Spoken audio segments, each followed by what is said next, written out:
my god, I love...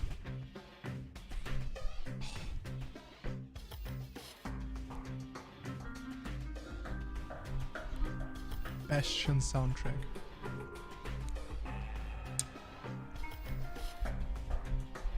Super Giant Games. Mwah. Best music.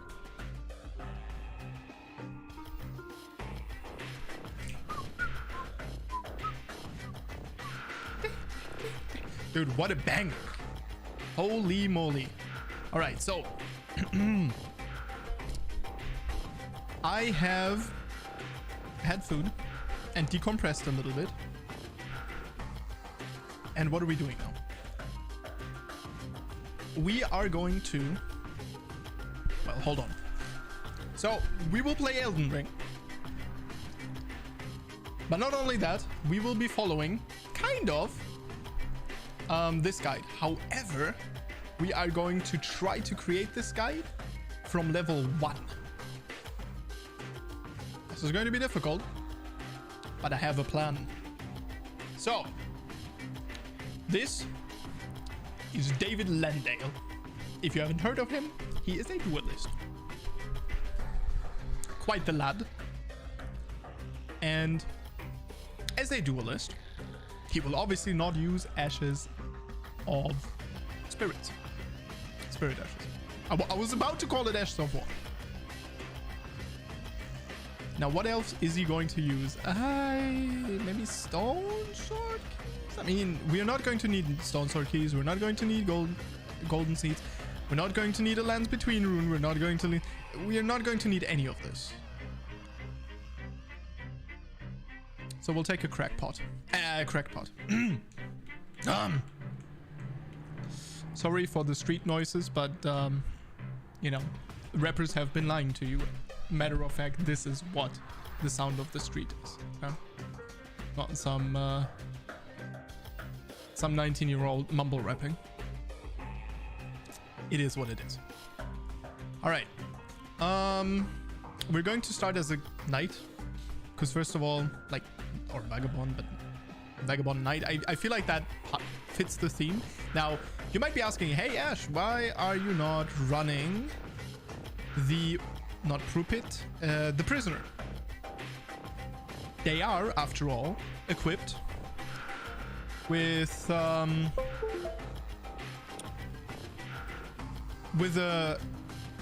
thrusting weapon already. They are equipped. They are equipped with an S-stock, which is also referred to as best stock.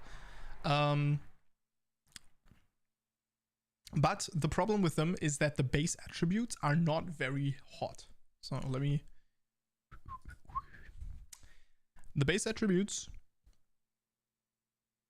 with 14 intelligence don't create a set piece that you can put a lot of builds on. Now the Vagabond is a little bit of a different story. Now, main problem here, Arcane. The Arcane is actually quite low. However, there are two options. There is the Vagabond and there is the Samurai.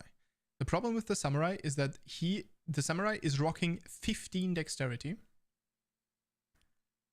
And that would put us at a very dexterity focused build already.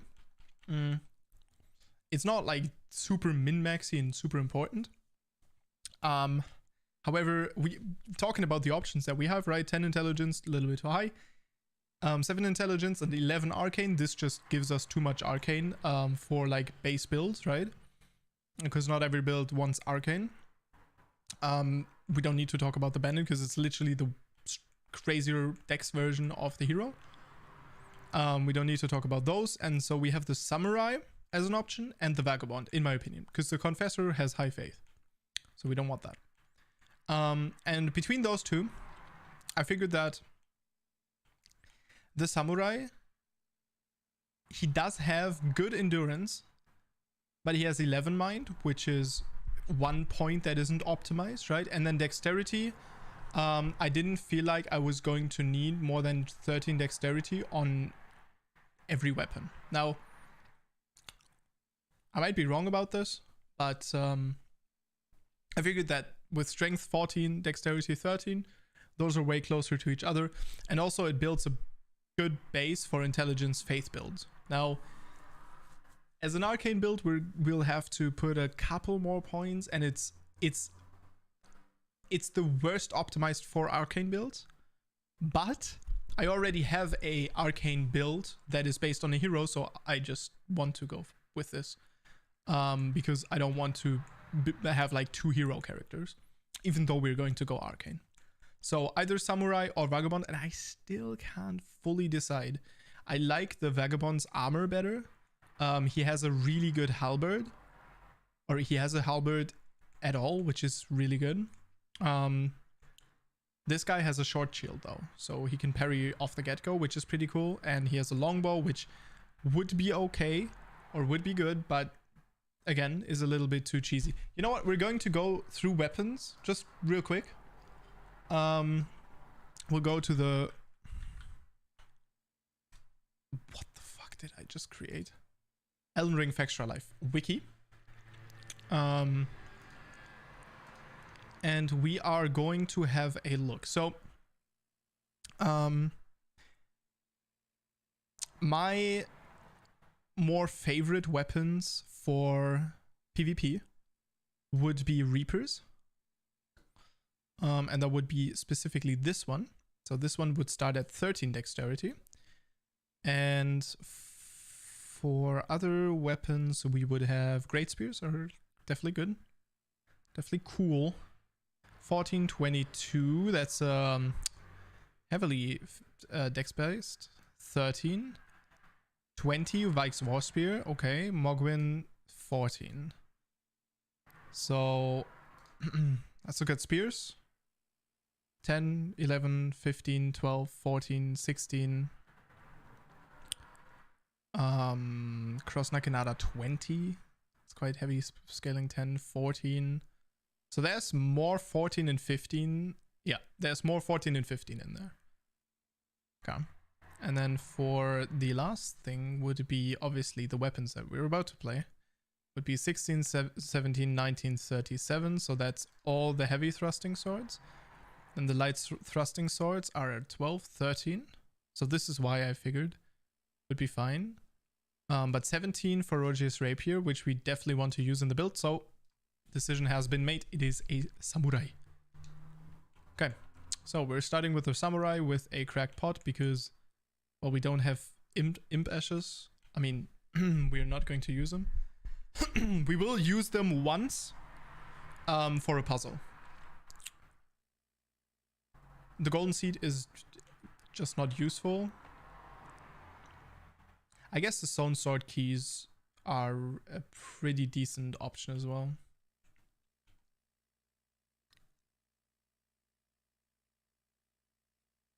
We start with 5 bewitching branches, which would already put us at a really good, into a really good position. But yeah, no, we're going to start with the crackpot because I think that one is actually kind of a unique one.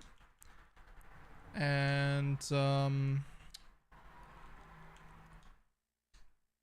listen to voices.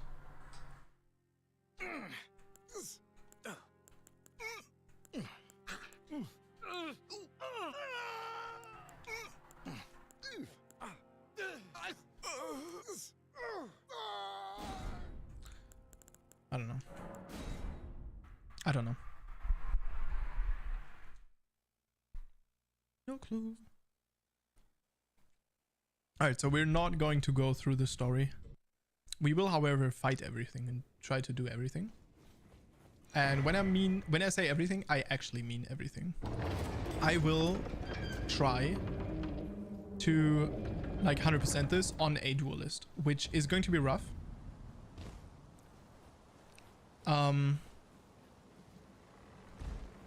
Specifically because of thrusting swords' damage to well, to certain enemies, and those certain enemies would in this case be everything that is resistant to poking damage, right? But what we're going to do, or what I plan to do, is obviously I will in my offhand will have spells And so I will just use spells to deal with these. We'll see how well that works. I've also been thinking whether or not we want... Well, what exactly we want to do, right? What we want to do, how we want to achieve the level 150 build that Fextra recommended here. And the way I want to achieve that is going to be build swappy. Because I've thought about this, right? And Arcane, as great as it is, isn't super good early on. At least I feel like it's not. It is, however, pretty decent later on, especially once you get some other sources of magic find, and it helps you, yeah, like farm your weapons easier, and, you know, find cool stuff, and also deal with some pretty hard bosses pretty easily. Why are we so laggy? It's just a little laggy right now. Yeah. We'll see if that just if that'll calm down. For gore. Actually don't have a horse yet. Alright, I put myself into the right hand corner. You can't see my runes now, but I think that's better than not being able to see like the options and all of that.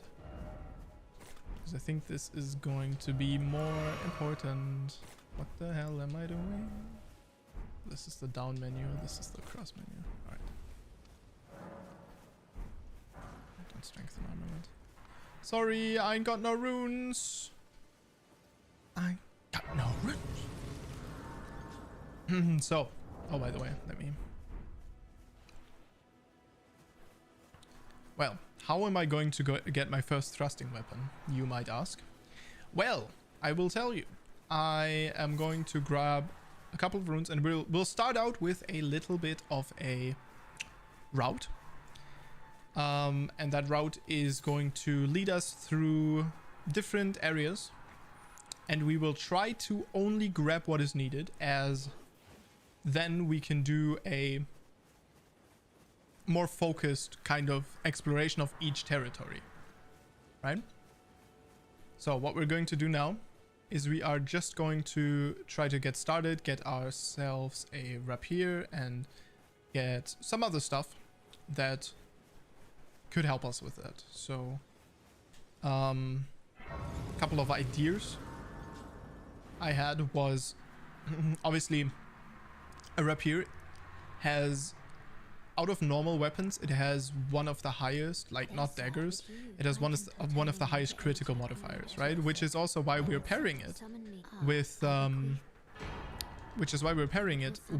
the shield, and why the duelist build relies on parrying. And what goes well with parrying? Well, Flame of the Redmanes. Flame of the Redmanes will give us poise damage to knock enemies on their knees. Let's get Limgrave. Map. Bada boom. Let's get the lots on. Yep. Greatsword. Even later on, like one of the better greatswords, by the way. Like really nice. But especially good for the beginning. Ammo. But of course we are not going to use it. Let's get this. This is one of the two flails you can get in the game. The other one you get later on. No spoilers. Oh, you get it from Korhin. That's all I'm gonna say. Alright, so we want to get ourselves a rapier, and we want to get ourselves a lantern. And with that lantern, we can then explore the lands between, I think.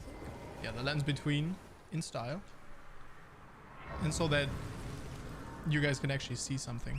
Also, while I'm at that, let me increase the bitrate. I'm actually terribly sorry that I forgot to do that. But the bitrate of my stream, I lowered the bitrate I lowered the bitrate because I was playing League of Legends, and well, it's very important to have good internet connection there, but here it's not so much. Alright, we're not going to do Bog's quest. I guess we can free the lad, but that's about it. I don't want him to die anyway. And I actually went the wrong way.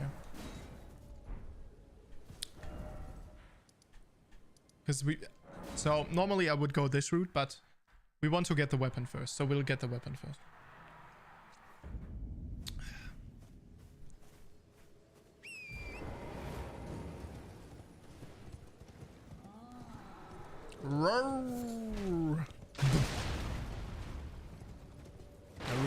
Naruto giant. Yeah. I was thinking about using allowing fist weapons as well, because they're kind of a duelist type thing as well, right? But at that point we could like allow a lot of things, because you know, obviously some duelists were allowed to use, or were using very, you know, all kinds of different weapons, right? Depends on where you are in the world. So I decided to go for like a European type, later Middle Ages type, like dagger and thrusting sword kind of build, with obviously a parry shield slash a parry buckler. Maybe later on a parry dagger, but parry dagger is not very good, as the parry frames are shorter on that.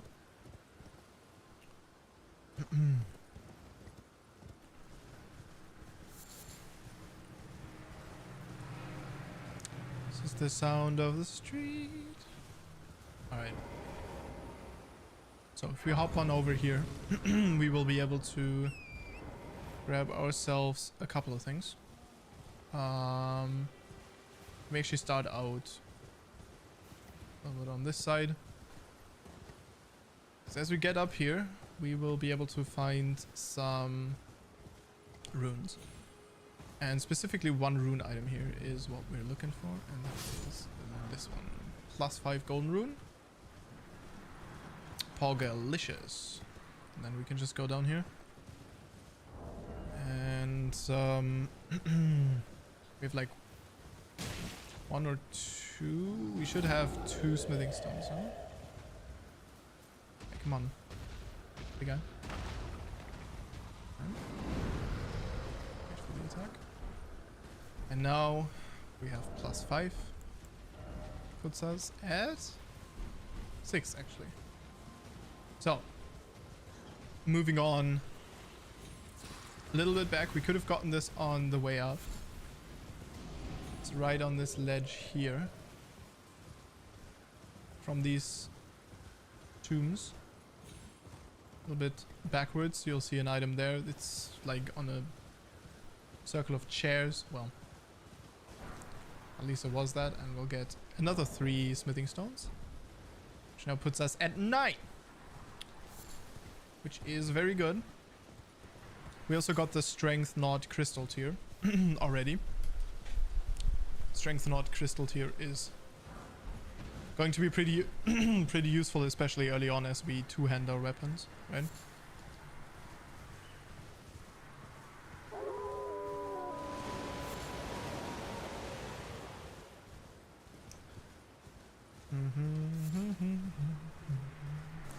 Actually, I need to take this route anyway. We'll go back to Stormhill real quick, because I want to take the route around once I have a weapon. Let me just confirm that I didn't math it wrong. No. So we're at 9. We want to be at 12, which means we need 3 more. And coincidentally, I know exactly where we're going to get those 3 more. However, we will need a little bit of money for that.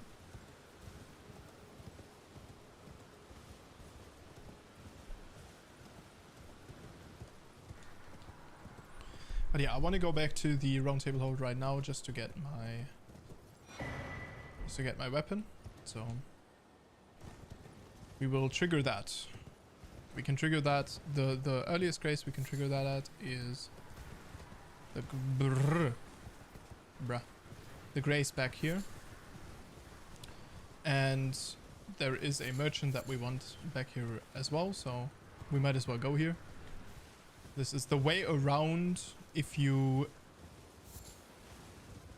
kind of skip Stormvale. And you'll end up at a grace that you get whether or not you skipped it or not. So this is kind of the way where those two things lead together again. The exit from the legacy dungeon and like your open world exploration. Right. So here we go. Liornia of the Lakes. Beautiful. Alright, let's rest here. And this will prompt Melena. Forgive me. Yeah, Melena. To determine if you to there take us to the round table hold. Very well. Let my hand. And then we can get the dagger with the runes that we got earlier. Tier 5 runes give Tier 5 rune gives you 1.6k runes, so pretty decent amount. Oh, welcome. Let's go through all the dialogues. By the way, you dose Okay. Oh, hold on. I actually kind of want to. You are right. I want to learn an incantation. Let's see if he wants 800 for it. Oh, 600. That's perfect. Look at that. So 600 for the incantations. Well, it's actually not perfect because we need to buy the seal anyway. But here. First weapon has been acquired from the Twin Maiden Husks. Is there anything that we can do right now that would help us so we don't have to come back here at another point? I don't think so. Wait. Oh, she's here. My name isn't this for round. I never knew, although I'm still. I mean, we're not going to need her to spirit tune yet, but probably later on I will use, at least in New Game Plus, I will use the Dung Eater because he is pretty sick. Okay, so for Ashes of War, I'll add Storm Stomp to my rapier just to. If you're wondering why I'm pronouncing it that way, is because it's safer for you too. I don't believe. If I do, I suppose I'll ask. Certainly, I know he. I can tell. Yeah, you will ask Master you, huh? Let's be honest. We all know who's going to ask him. Yeah. Trust me, I'm your wingman. Don't refuse to believe it. He is DT learner. Very well. It is set. I'll you, a house girl. Remember your place, newcomer. Right. No one cares about you. Don't want to talk to him. Okay, I don't have the runes anyway to go there yet, so I'll just leave it at that. All right. So I would say we can start collecting now. Collecting all the stuff that we are going to want. We're going to want some stone sword keys. And then we're also going to want a couple of Ashes of War that we can get. So I'll start with you. We gotta be careful with the Knight's Cavalry. You're joking me, right?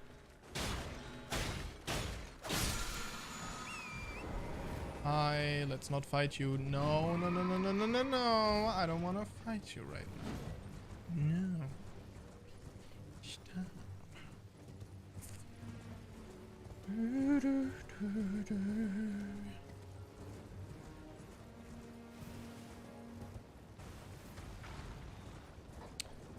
From these guys, there are 4 guys here, 4 nobles with S-Dogs. From those we can get a weapon that's called the Noble's Estoc. Pretty sick weapon. Is a normal thrusting sword as well. And yeah, it's pretty neat. Then up here we're going to get the Great Epée. If we live. Because this is a little spicy. Yeah. How the hell do I live? Oh, I lived! Let's go. Alright, so. Great Epée. Whenever you touch that chest, for whatever reason, you get dismounted. I have no clue why, but that's just the thing. Not the first time this happened to me. Alright, we'll get a house scroll here. The Royal House Scroll. So Carrion Manor related stuff. Oh.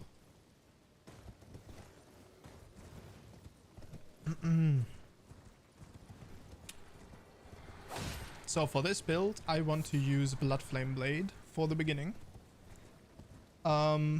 Which means that we are going to need some faith.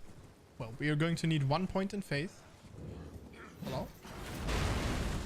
Ah, damn, Ballista. Alright, we got our smithing stones. Nice. I didn't remember it was 3 that you got here.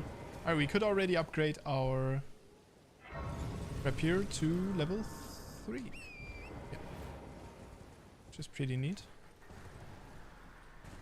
We can also talk to her. My name is the servants. Okay, so we're going to do this pretty soon, actually. Sooner than Stormvale. Thank them, please. Deliver. Okay. Don't need to talk to her further than deliver this letter. Alright, so there's a Morning Star here, which is a really nice blunt weapon that we could use. Probably not going to use it though, methinks. Because I wanted to use incantations as well. Oh, we got Smithing Stone 2. Means we already have 2 of those. Which is pretty sick. Means we can get our weapon to +4. And we need 4 more and then 6. That's how it scales up. Alright. So let's not fight with that guy, because that guy is kind of scary.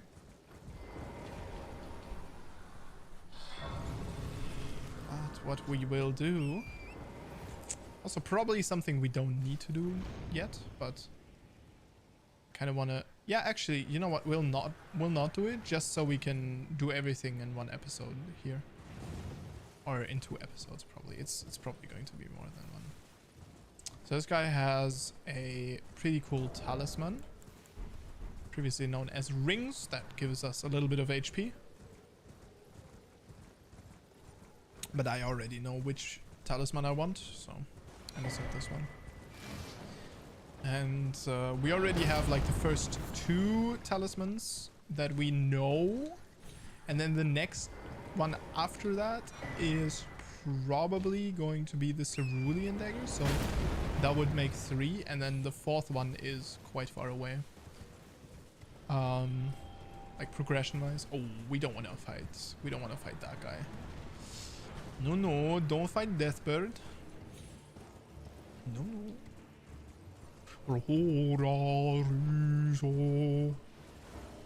I still have aggro.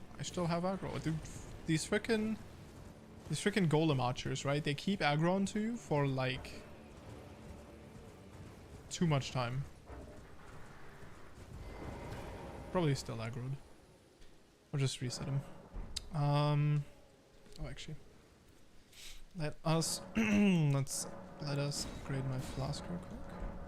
It's 2 times. Wait, I didn't get the seed from the church over here. Oops. We'll get that afterwards.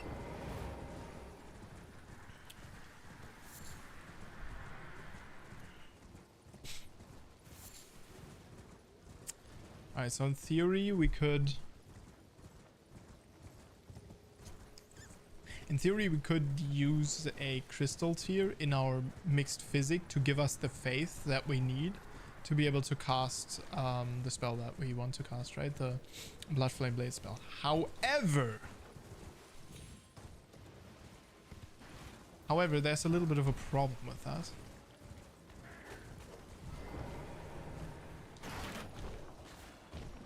Let's see.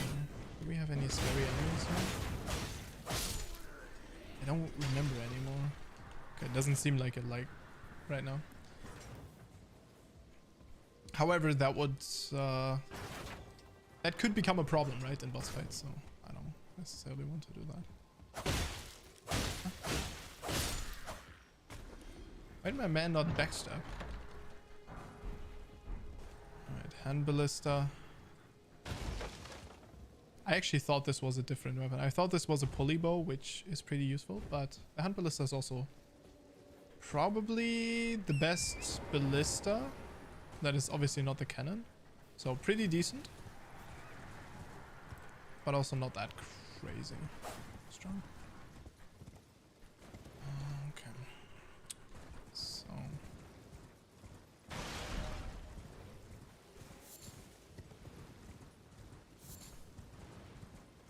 I'm going to try to ignore the ruins over there, because in there there's a demi-human queen and we don't need to worry with her or worry about her. I just want to grab the Faith Knot crystal here, but again, I'm not going to use that, so I'll actually leave that to its own episode as well. We can get up here anyway and just grab the graces, and we want to grab the church here, and I wanted to check something as well, because I'm not 100% sure whether or not the merchant that is back there, really far back there, whether or not that guy sells a Lost Ashes of War. Lost Ashes of War allow us to duplicate our Ashes of War, and that could be really nice. Potentially. I'm going to grab the Sacred Tear, however. So that's another church. A little bit further down, there's also a weapon that is a Faith Scythe with a Ash of War that is pretty cool, as it blocks healing, basically. Doesn't allow the enemy to Estus, which is pretty sick. Is that the best Ash of War? But it's pretty much like Loretta Slash, if you know what that is, but yeah, it's pretty neat. Nothing too crazy though. It's in here. But also in here, there is also... What is the Ash of War up here? I don't know. I don't need it. But also in there are two pages. Those guys with the explosive crossbows. So yeah, I'm not necessarily down to fight those. I am down to grab more tears though. Right, Sacred Tear. If you want to get a little bit more lore, you can also get the lore by talking to Melina at these churches. You can just rest there and she talks to you. Alright, we'll come back here for a quest much later on. Like, very later, actually, the quest. It's Sellen's quest.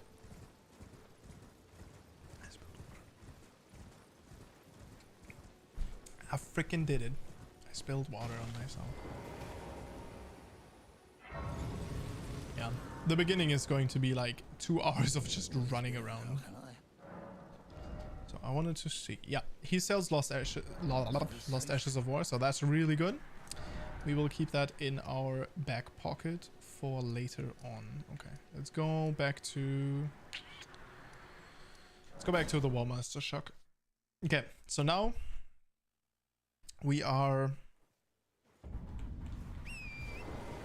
going around. By the way, if you want to use Ashes of War at this point, go to the Church of Vele. Over there you will acquire the Spirit Caller's Bell.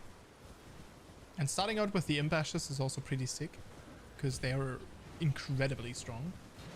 early on can help you to pretty much just like rush some things that we need to get 1 or 2 levels at least to actually do. Ah. Right. To our left, we will find the second Ushigatana on this character.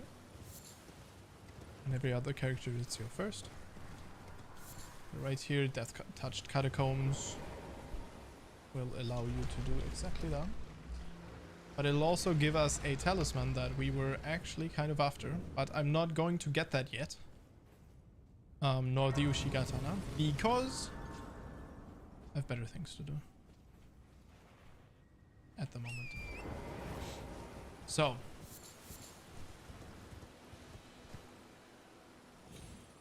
Jump over. Alright, so this guy's quest you want to do, you could kill him here. You would get a item that boosts your Ashes of War by 10%. If you finish the quest, which is very late game, but if you do it, you will get instead a 15% boosting item. So, you know, it's whatever you want to do, go for that. Alright. So, I'm going to point a couple of things out that we could do now to make us really strong. But I'm not going to do those things. I mean, obviously I'm doing a couple of things, right? We're getting the smithing stones and stuff like that, and we're collecting strong Ashes of War and stuff. But we're not leveling our character instantly to level 30, which we could do by killing a certain dragon. Yeah, you'll see all of that in a second. But for now, we need to actually take a very long route, kind of zigzags over the area. The reason I do this is just to prepare for later on, because we are currently in the area, right? And so with that one, we can kind of, yeah, we can kind of prepare for what we want to do later on. So over here we have a painting. The guy for that painting is over here. Hold on. Where is that guy? He's over here. He's over here somewhere. But we'll get there and we'll get it later on, much later on. Oh, yeah. I did pick up the painting, right? I think I did. Yeah, I did. I did. Right, and then we're also going to grab a grace here that we will need pretty soon. And then we just want to kind of prepare a couple of quests that we will do pretty soon. One of them will give us an Ash of War that allows us to enchant our weapon with bleed, which you call infusing as well. So basically there are two things that you can do with a weapon once you apply an Ash of War. You can leave it at standard, or you can change its scaling to strength scaling or dexterity scaling by selecting keen or heavy, or standard scaling option, or you can go for a quality option, where the quality option is kind of, how do I explain this? The quality option scales off both stats simultaneously, which is really strong later on. And then you can infuse it. And by infusing it, you can add certain damage types to it, which basically halves its damage and splits it between two attributes. Now, you will see if you do the quick muffs that will always be more damage. However, since both of these get reduced by resistances, it actually is less damage, just because of the way that resistance calculation works in the game. And so for the later you go, the worse it gets. The early on, the stronger these are. Now that infusion can be a holy infusion, a magic infusion, and then we have status effects. So it can be an infusion of Scarlet Rot, well, yeah, kind of, but mainly Bleed and Frost. Bleed and Frost do they basically build up a status effect on any enemy that is not immune to that. And that status effect is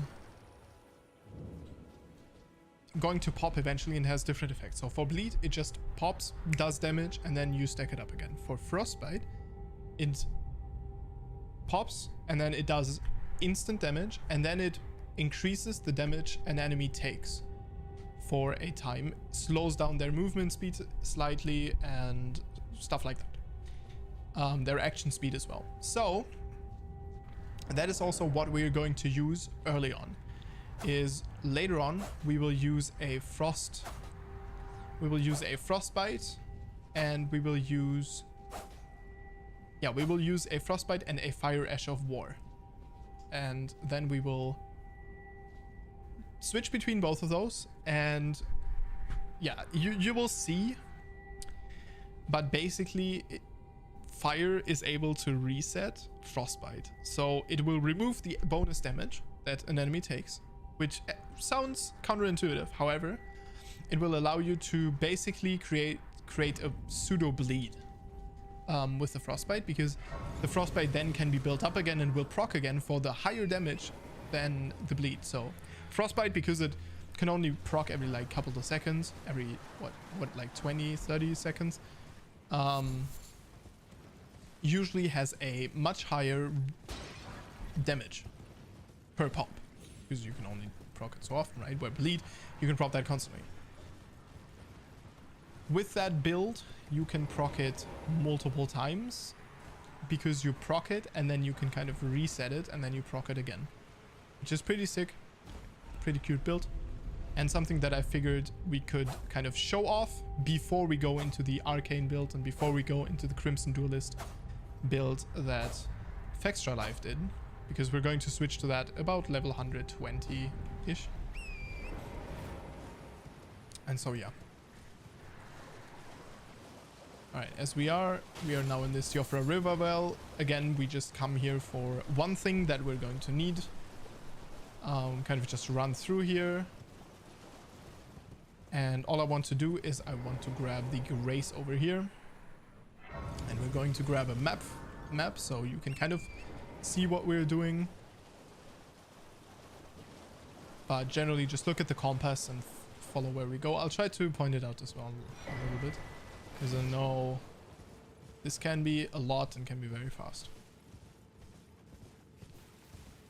So we will jump over here, and heading northeast. Well, more east than north, but yeah, northeast east. Exactly, that's what you call it. We will find this broken pillar here that we can go up to, and we want to go up to that. Yeah, and we need to be very careful with these guys because they pack a freaking punch. Alright, whenever you take a teleporter, you have invincibility frames, so we will abuse that and exploit the game. Alright, I'm gonna heal myself. I will also 200 runs. I will not rebind the flask yet. As you see, I also have my flasks in the pouch here, which I can access via a quick menu. Be careful not to wake that guy up. He slaps a little bit. Alright, let's go down here.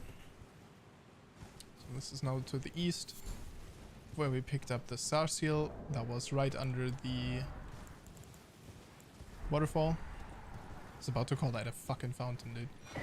And here we pick up a golden seed, and now we are done with this area. Now we go back to the third church of Marika again, and we're going to pick up a map of this area, and we're going to pick up a grace and stuff like that. But before we do that, I'm going to head back to town real quick. Now we should have picked up another tier 5 rune. No, we picked up the tier 4 rune. Okay, that's good enough though.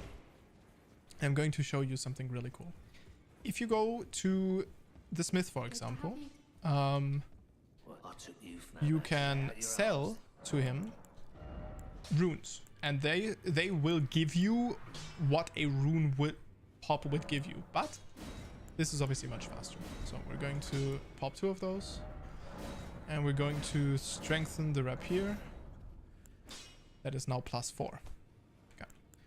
So we could also kind of work on these other ones, but I currently, let me think about this actually.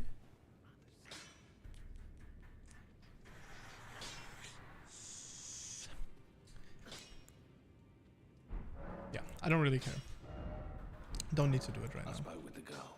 She has Okay, it, so I so told them indebted was all I could we'll finish say. this quest. Here at her you can upgrade your weapons. This lady will take your HP and give you poise for it, basically, but you can pop that poise gift, which is called a Baldakin's Blessing, and it will give you your HP back eventually after the effect wears off. So a bit of a trade-off going on there. And then what does this leave me with? 400. No, that is not what I want. Well then. Let's see if I have an incantation here that I can buy for 600. I do not. It's okay. We'll buy the urgent. No, we actually don't want the urgent heal. We want the we want the normal heal, because that helps us deal with certain undead enemies. It's incredibly strong against certain undead enemies. Alright, we want to get the finger seal. We can't use it yet, but we will be able to use it later. And I'm going to get a dagger just because the daggers are pretty useful as like an offhand weapon, because they are very light. And you can put Ashes of War onto them, which I'm going to do. So, now, actually, what do we want to do next? Yeah, let's go to the Third Church of Marika here. And we're going to do something that is going to be probably pretty difficult. No, actually, you know what? No, never mind. We'll go to the Saints Bridge. I know, I'm changing my mind a lot here. But I think this is going to be a little bit more followable for everyone, whether or not you're new or not. So we're going to go to the Saints Bridge. We picked that up before. You remember this is where to the right hand we have this artist's shack, and the other grace where I told you we would come back to because of the NPC quest. Here we're going to go down here and we're going to grab a couple of things. So I'm going to point out that in these runes there is a cellar that you can access using a stone sword key, which we got already. We got one. And that stone sword key gives you access to a turtle talisman, which makes your stamina regenerate faster, which is pretty sick. However, it also isn't perfect, because in the beginning there's some other talismans that you will want to use, and we are going to grab all of them, basically. So Marika Scar Seal, this is what we want to use early on. This is exactly the one. Right. So now we're fighting this mariner. We don't need to do this yet. We can do this later on as well. But I figured this might be a decent time. This might be a decent time to do it. So we just upgraded our weapon. Oh god.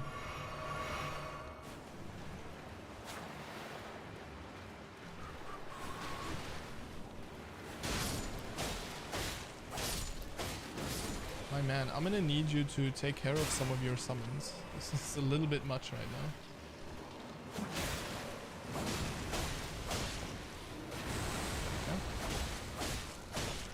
Be careful with the ghost water splashes. They are not just there for good effects, for graphical effects. They're actually there because they are dealing damage to you, as you just saw there.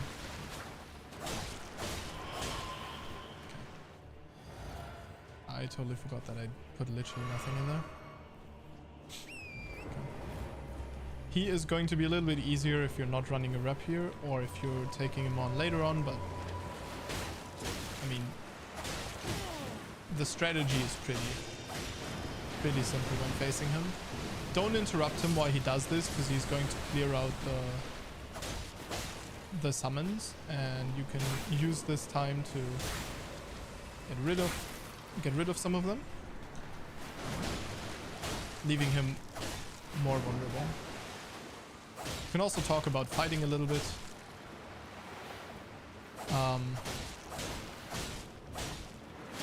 Obviously, when fighting enemies, you kind of want to get a feeling for their attacks.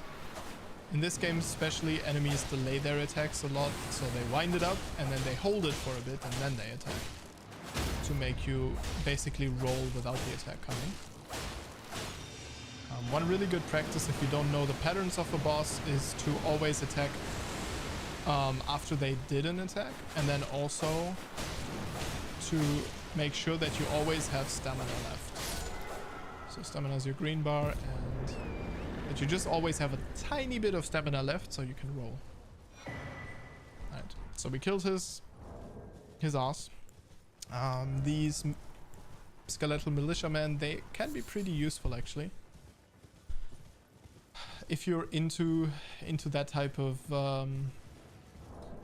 if you're into these ashes, spirit ashes, they're pretty good. They can get revived.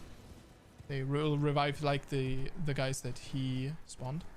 They will revive themselves. However, if a boss has a lot of AoE and he kills them and he keeps like adding AoE to that, AoE means area of effect and refers to a certain amount of spells that cover a larger area. If the area stays there, they will die pretty quickly. So maybe something to watch out for.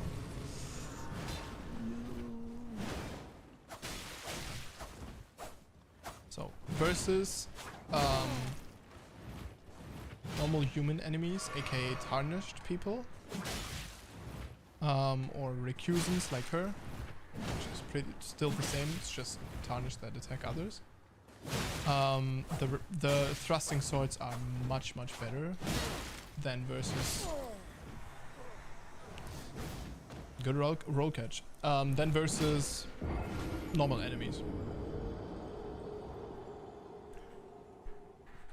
Especially versus her, because she gets stunned by every attack that you do. So as long as you attack, she basically can't attack you.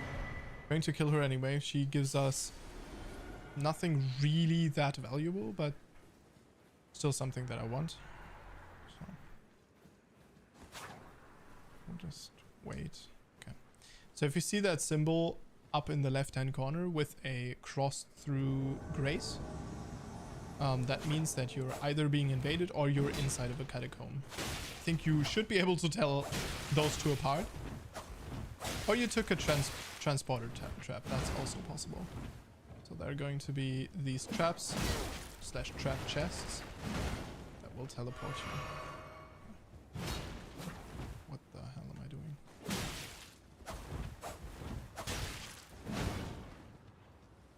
So one thing obviously about thrusting sword attacks is you can strafe them like she did there. To be very careful. The Ash of War she's using here is actually pretty amazing. The hero's axe starts with those as well. Right. So there she goes. There she goes. Alright, recusant vanquished. So there are a couple of places where she pops up and you want to pretty much defeat her every single time. So here, we're entering into very scary areas, so try to keep away from enemies, generally. But what we want to do is we specifically want to... Back there is a great weapon in a carriage, in the back of a carriage, but it's guarded by a lot of hounds. And those are scary and big. So we're going to just jump down here. Bada boom. And...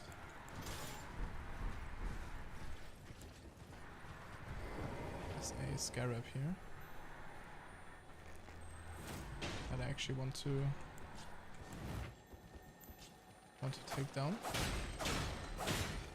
Be careful with the birds and the enemies here, that they don't get you. Right, so this we're not going to use for the next time being, but you know, it's a cool thing to have nonetheless. Alright, so back here. You will have... Oh my god, no. God damn it. So one problem with shields is if they have parry on them, they can block your Ashes of War. Oh no. You're kidding me, dude. It just like, just don't get a break the way. Okay. Yeah, I gotta be careful with these guys. We're just going to get the grace. If we die, we die. It's okay. Oh yeah, they are grown to these soldiers and start fighting. Yeah, we can just reset them. Now they're back where they started. So I like to stand somewhere in the middle here. Oh, I didn't see it. Okay, that's fine. He will come around, and then he will go back around there, and then he'll come here again. So we just stand somewhere in the way. Hey, you can stand where these little signs are or whatever. All you want to do is just look at him, and we equip the Storm Stomp, which should have taken him out. Didn't though. Got another opportunity here though. Alright, there he goes. We get Flame of the Red Manes. This is one of these invisible beetles, and they're pretty cute. Pretty useful as well. Okay. So now we're going to put that Ash of War onto the dagger, and it doesn't really matter what we enchant it with. Just want to have it on the person so we can use it. That's it. That's what it looks like, and it does insane amounts of posture damage. So we're going to use that in a second. And basically we will fight a knight that is a little bit above our pay grade right now. However, just a little bit. And if you're good, you can... If you're good, he's not. If you got Spirit Ashes, he's also not. Especially if you have the imps. The imps are incredibly strong. But if you're just using a weapon or just using a rapier like I am, then having this Ash of War for a little bit of safety, definitely a good idea. So we're going to grab the map. You see these thingies that will always have the map, and then to the left of the well here, if you go up here, we will find a here we will find like this little I don't know, thingamajig brazier, and in there you will find crystal tears. Now there's also a beetle here. You can just take that guy out. Has a Ash of War ground slam. It's nothing crazy, but it's, you know, it's cool. It's okay. So you want to go into the Mistwood ruins or close to them so you can hear that howl, because that way we will be able to get an emote later on and also help with a certain boss. Alright, let's grab the Nomadic Warriors cookbook. Just a little bit of backtracking, just because I knew I would forget it if I wouldn't. So, furthermore, now we will just follow this road. The rest is pretty easy. There is a merchant to our left here. You will always see these little signs. If they're glowing like this, these are messages that were left by NPCs and not by players. If they like have these little light rays going up from them. Alright, and then we will head here. Grab that grace. We're going to come back to this grace later on as well. And especially if you die, you will want to go to the right hand side here. Run over here.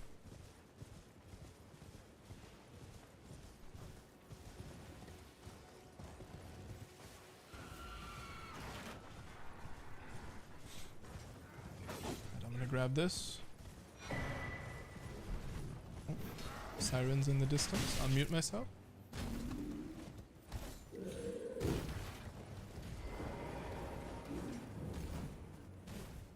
Alright. That was pretty loud. Good that I muted it. Ay, ay, ay. I should have been a little bit more careful. You should have spent your runes 100%, by the way. It's a really bad habit that I have. Is greeting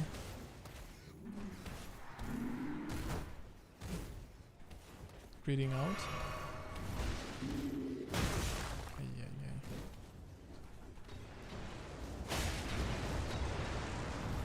Okay, it's fine. You can stay down there. Okay, so this is the guy that we are going to fight in a second. So, whether or not you have Ashes of War or not, I would advise you to climb up here, because that way this guy will eventually start to climb the ladder, and we can kind of separate him from the rat, which is always going to follow you up here.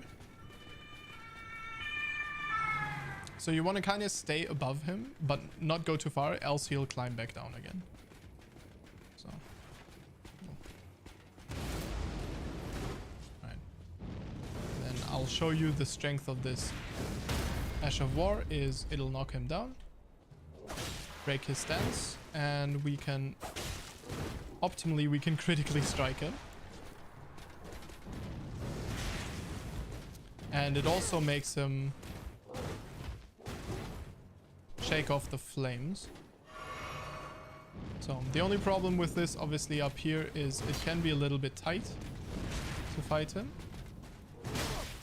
Oh, that hit me. Ooh.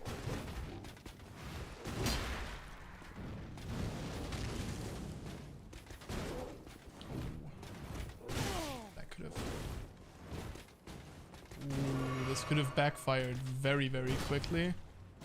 Okay, we're going to just kill him. Alright. So. Moving on. There's only like a little bit of loot down here that you can get. Don't need to though. Like you could have warped out here. However, I'm just going to get those.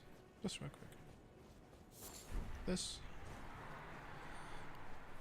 And there's one more. Over here. So now we're going to... Someone aggroed onto me.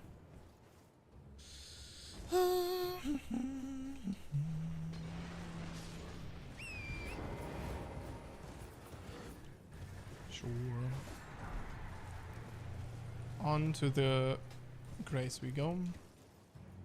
Just to reset their aggro. It's the quickest way. Whenever you have aggro, monster aggro, you can't fast travel / open the map even. So that's fun. Alright, so we're going now to the Mistwood outskirts. We picked that up earlier. And we're going to turn in a quest that will give us a dagger. The dagger doesn't really have any good crit scaling, but it specifically scales with faith, which is pretty cute. And you can get 2 of those, which is also cool. No, actually no. Okay, so he will have 2 kind of dialogues, so you have to talk to him like once again, right? And then he will give you the weapon, and then you need to talk to him again. And he will ask you if you can be in his service, blah blah blah. He will promote you tonight. Obviously, we all know that won't happen, but that's fine. And we do his quest. So, got the quest done. This one is pretty much done for now. Like the rest is going to be for later. And now we are pretty much set, I would say. We're pretty strong. I'm going to show you an area that you can go and farm a dragon in and get yourself really, really strong. But actually, before we go there, because that area is kind of scary, we'll do 2 things. We will mix our wondrous physic. Over here, we'll take the green spill and we will take the strength. Yeah, sure, why not? Add a flask charge. Because we can. We could talk to Melina, but I don't really want to. And we will level up. I will put 1 point into faith, putting us up to 12 faith because the talisman that we have gives us 3 arcane, 3 faith, 3 intelligence, and 3 mind. And then the rest goes into vigor. Make us survive some of those hits. Alright, so we still have 1,300. We want 1,800 for the next item that we want to purchase. The next item that I want to get is a lantern that we can put on our hip and run around with. That will kind of illuminate an area around us. So we'll go here. There's an NPC about here, and after you kill the mariner about here, you can talk to that guy if you want some extra lore. If you don't want it, just go in here, grab the grace, and then deliver to this guy, and that way you could also technically save some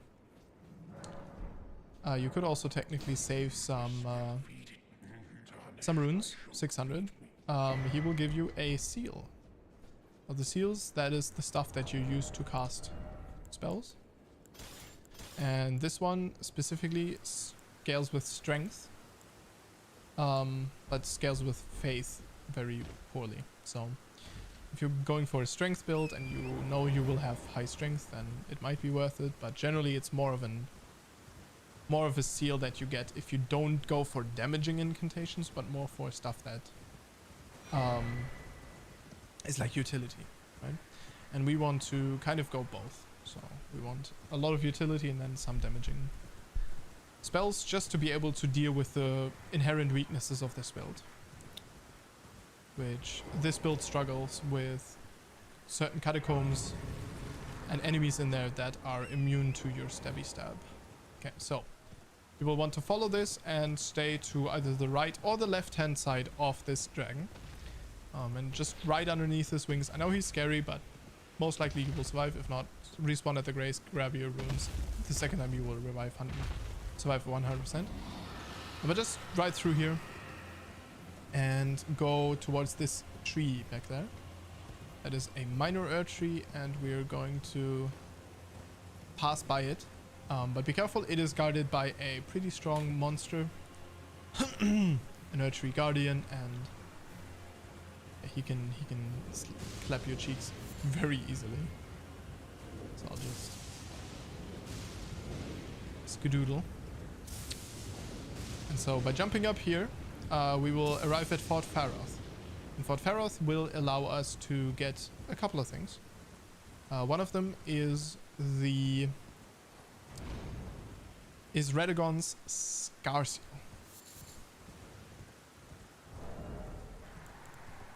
No, it's not Radagon's Scar Seal, it's Radagon's Sword Seal. And that one allows you... It basically increases your attributes by 5, but reduces your resistance. Now early on that is 100% worth it, because 5 points into alone vigor are worth it, and then you add like all the other spells to it as well. We're going to need 100 more runes. I know I wanted to buy that lantern, but I'm just going to pop this because we're going to most likely die here. And actually I'm just not going to try to live even. So I'm going to try to put in another level. Arcane. We need to be at 12 eventually anyway, so I think I'm actually going to put that point in right now.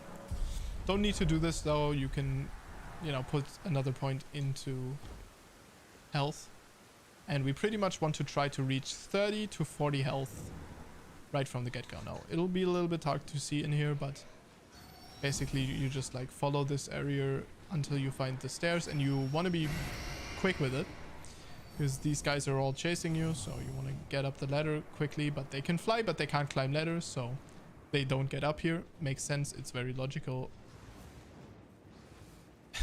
Yeah, I don't know, it's just the way they're coded. And then in here we find a Dectus medallion. We'll use that for a lift later on. Then ignore this hole. We want to go into the second hole. Is maybe what she said. Try to also dodge the rat, because it might one-shot you if you didn't level your health. And then this one you definitely need to dodge, because this one will kill you. You want to drop down here, and now you can die. Or what I'm going to do is I'm going to activate my up button, which... Oh, and actually... Okay. Guess we'll die. So you can also just drop all your runes and teleport away to prevent you from dying. But I'm, you know, I don't really care. I was going to lose all my runes there anyway. We could go back in and retrieve them, but I don't want to. So this guy, you can kill him. You can also glitch him. You want a bleed weapon, and then you go here and you just hit him. And you just do it until he dies. Once he dies, you can fronto jump onto your horse, run over to the grace, and try to sit down as quickly as possible. And if you do it quickly enough, he will basically die, but he will be reset, respawned, and you will receive the runes anyway. So, you know, a little bit of a cheese if you want to do it, if you don't want to do it. We will kill him later on. We won't do it right now. But this is one of the early ways to farm runes. I can show you a second one as well. If you end up making a mistake, end up killing him, not being fast enough, you can also farm runes a little bit further back here. So you would have to go here, and then over there at that rise there is going to be a slope that goes down. A ball will spawn, and you can kind of dodge the ball and let it roll down into the abyss, and it will give you like 2,000 runes. Okay, so if you jump down here, you should take the spirit spring, not like me. I thought the spirit spring was over here, but it's not. The spirit spring are these little airlifts. Yeah, take the spirit spring. Fun.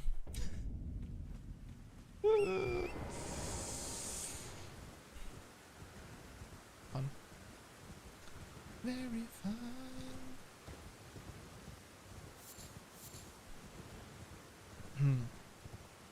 Alright, so you can kind of see these spirit springs, and if you jump down close to them, they will catch you, basically create an updraft underneath you and dampen your fall. We will use that multiple times in the next couple of minutes or hours, because it's actually a really useful tool to get around quickly.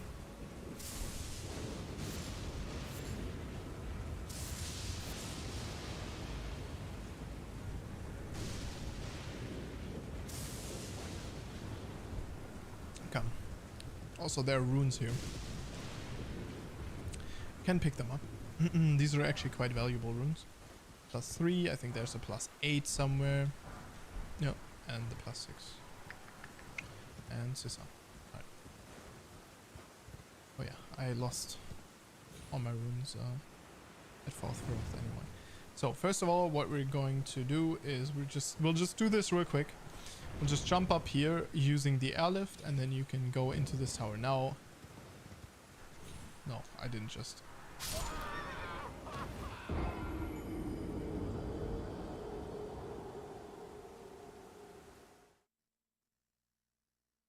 You can also jump off your horse once you're up there, just to make sure that you don't do what I did.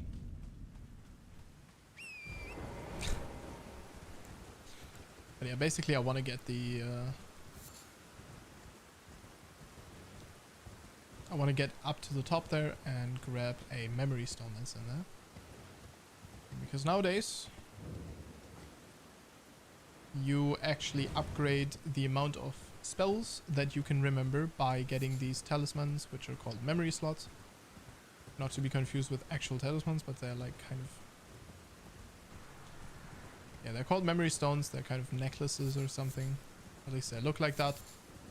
And you can find them in all these rises, all these towers. They always have like certain puzzles to them. With this one, the puzzle is just jumping up. And so we will just jump up. Because Pog. Right. So let's Try to not die this time. Bada boom, bada bam. That was actually closer than I thought, but here we go. And up here you will find memory stone. Bada boom. Alright, so now comes the scarier part. I personally like to mount off my horse here, and then you jump over here and you jump next to the airlift, and then you get it. You can also make your way down a little bit slow and safer around the tower, but this is my preferred way. Alright, moving on. I also can bind now my mixed physic. Bind that to my up pouch. Alright, so this is what we're talking about. Over here, you will soon have a ball spawn. And you basically, if you're not me, you can basically just sprint across and the ball will yeet himself to death and he will die there. And you will get 2,000 runes. Do it if you want to. Don't do it if you don't want to. He is also a black rider, one of these knights cavalry guys.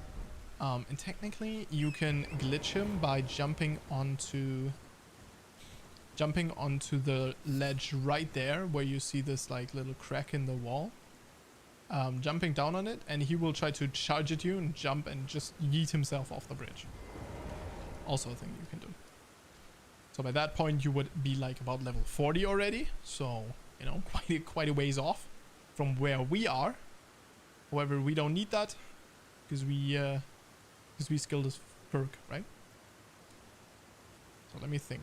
We got runes, we got the source seal. Yeah.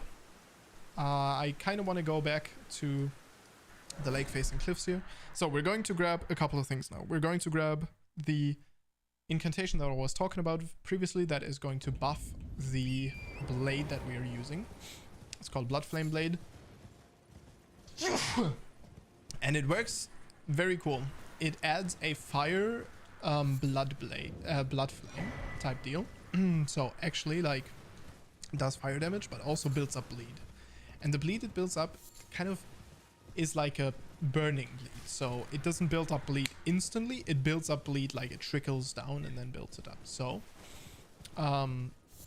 that way you're constantly building up bleed basically. And as it goes with bleed is that whenever you're not building up bleed, it drops and it falls, the bleed meter. Now while that blood flame is active, that doesn't happen, which is like just a cool little bonus, I guess, of all of these things. Alright, so we're going to want to buy some stuff from him.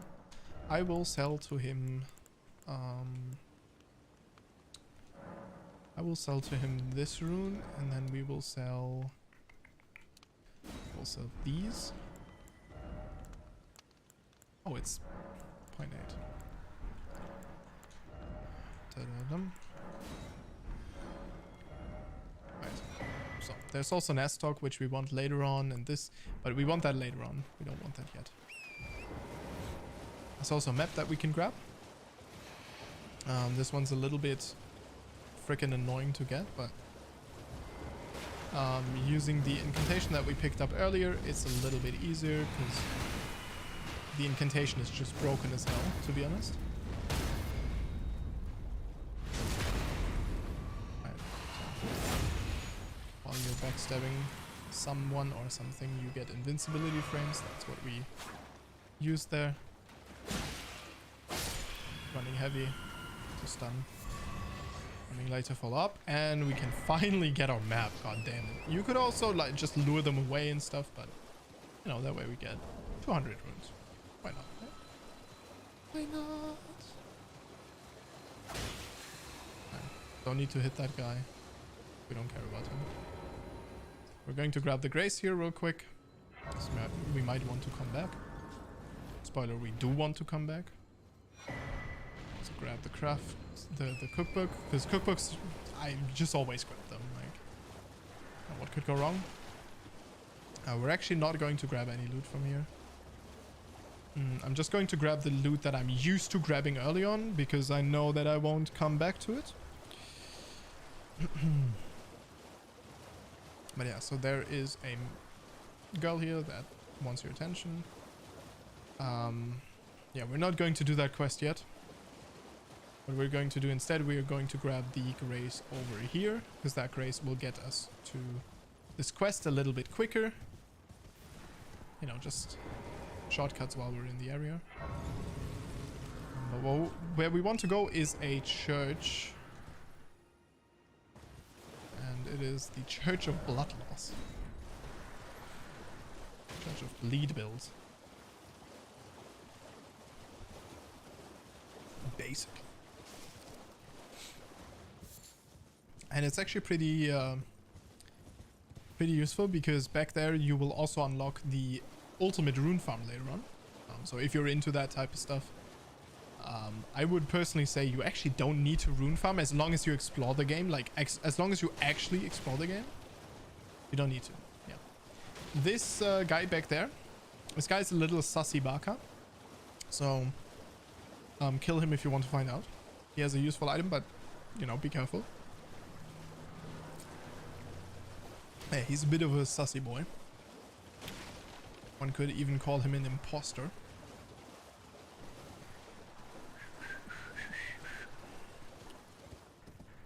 Right, so we're in front of the church. Unfortunately, there's no grace here. Don't go into the church, because you will get your ass handed to you, most likely, unless you're nutty. And then why the fuck are you watching my videos? Stop. That is the wrong Ash of War. Okay, we want to kill this beetle, by the way. In case you didn't notice, let me state the obvious real quick. Right, okay, so since I chased him this long already, I'm going to get a grace that is over here as well. Don't need to do that though. Over here is also a weapon with another Ash of War that is pretty ridiculous. Used to be a little bit stronger, but it's still pretty strong. That is this chest over here. Bada boom. It's right over here. And it's called the Ice Rend Hatchet, and it has a Ash of War, which is called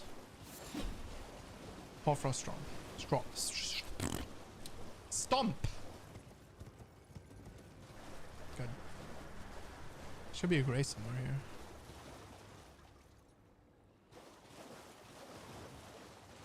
Am I?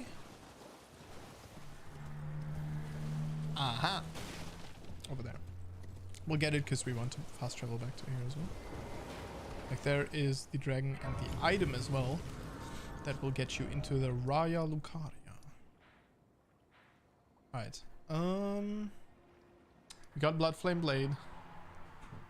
Yeah, I would say that is enough for now. Let's go back to the Church of LA real quick. And over here we want to do a couple of things. We might even get Rani still. No, we don't get her. Okay. So, yeah, you can also see that I'm not after your throat. You click the thing that does about the Mistwood, about the Howling in the Mistwood, and he will give you an emote that you can play. He will give you an emote that you can play. Alright, we get the lantern, and we want to... How many runes do I have? Right? 200. We want... What was it? 400? I think we want to get 400. So, that will put us at 600. Oh, the crafting kit was only 300. Okay, alright. We kind of want to get all these cookbooks, but I will not get any of this yet, because we are not like swimming in runes yet. Right, another thing that we can do is go back to the first step. And we will start exploring the area on the left-hand side. Before I kind of want to get the incantation that I picked up onto my hotbar as well. At the tier.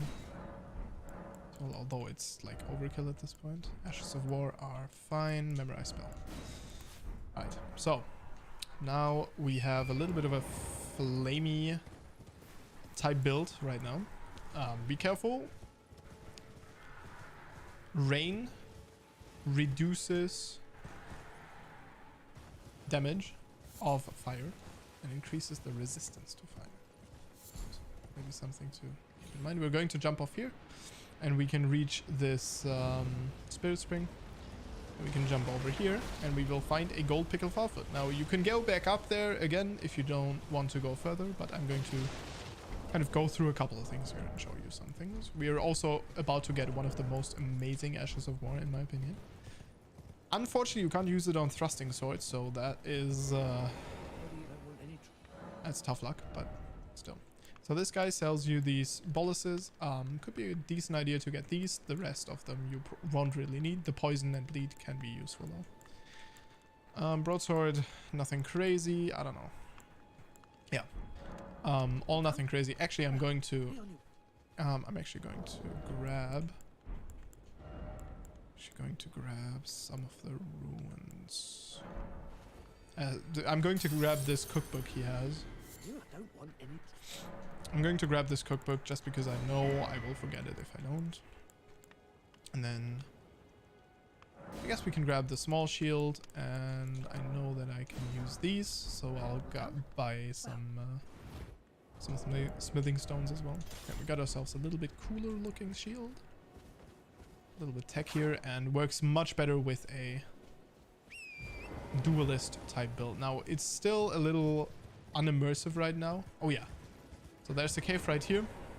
This cave, I will kind of go through, show you, but it's a little annoying because of the final bosses. They can be a little bit difficult, so not sure if you want to actually go for them yet. Would definitely make sense if you don't want to, but we will just do it real quick. So first room here. We're not necessarily in a boss room, but we are already facing a little bit of a stronger enemy.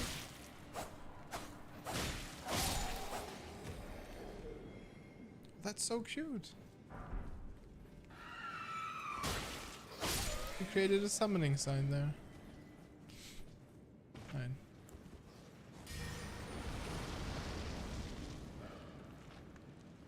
Oh, these are the bosses already. Oh, never mind. Okay. So, we wanna...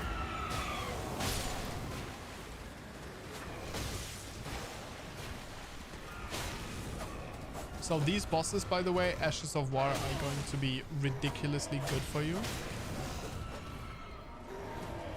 These guys, they move very quickly, as you just saw there. Oh, I pressed 2 times. Okay, I'm just going to create some space and run away a little bit.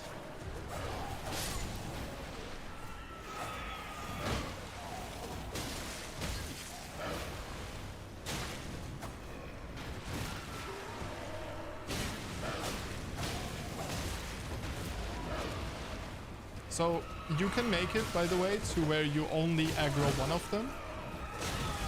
No way that... Oh, I actually was alive still. So, by the way, Ashes of War are incredibly strong here. So I will probably struggle a little bit. Also, my weapons are very suboptimal versus these kind of enemies. But obviously that won't stop me. Running my head into the wall multiple times, but you know, we'll get there eventually. Also pick up cave moss. You can use that for some stuff. Here we go. Throw that on. Throw that on. Okay, now most optimal would be to stay in this side of the arena.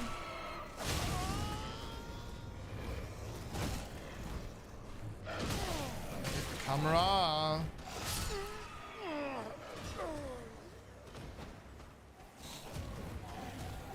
So usually these guys are so weak that like I'm so used to coming here like just one-tapping them. But these guys are actually like pretty scary because they have a very aggressive moveset. Let's try to kind of understand that first. I will also rely on a little bit of a crutch here. Actually, no, the idea of this build was to have a difficult time, so we will have a difficult time. Also, you usually can't parry monsters, so demi-humans definitely counters that, I believe. Okay, so you will find that they are easily parried, but they move very quickly as well. So once you're out of stamina, you might be in quite a bit of trouble. Okay, we managed to kill this one without aggroing the other one. That's huge. So now we can get this one. We can get rid of. So I tried to like get rid of the ads first. Ads referring to the little boys that are with them.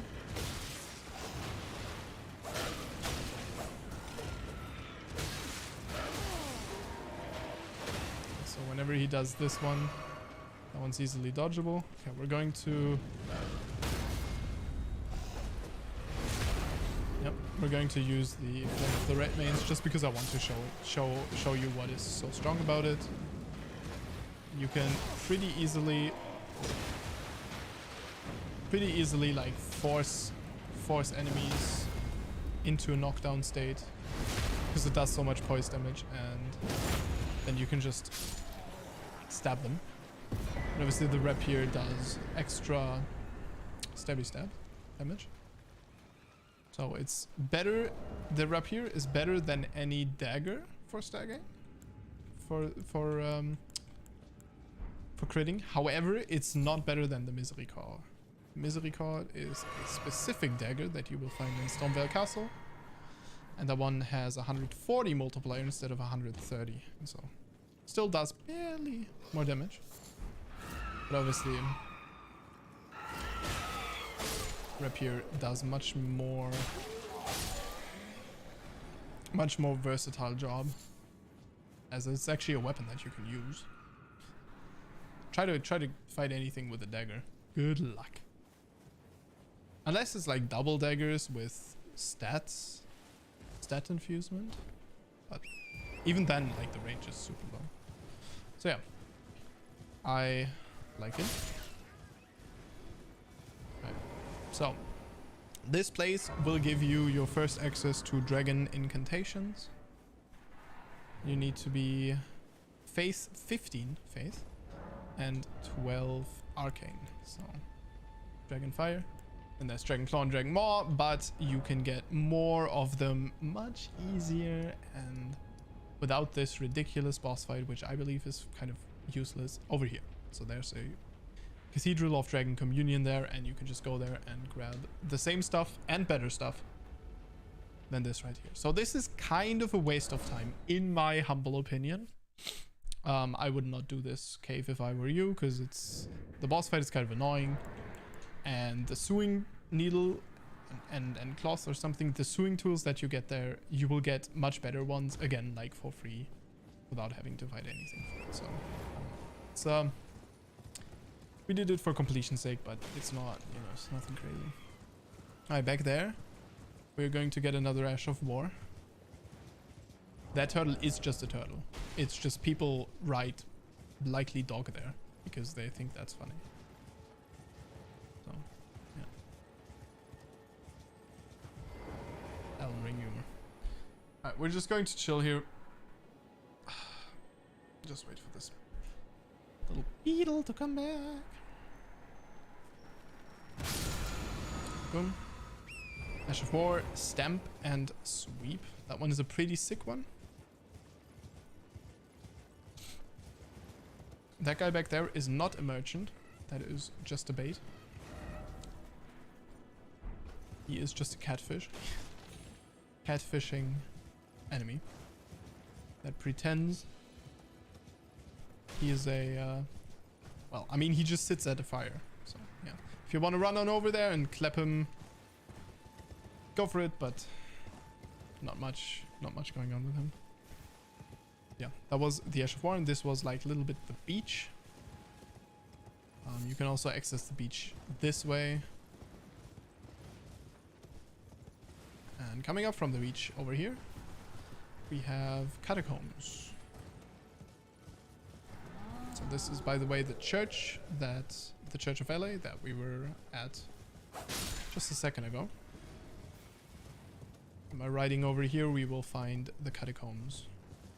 Or caves? Or what is it? I don't think it's a catacomb, actually. I think it's a cave? Question mark?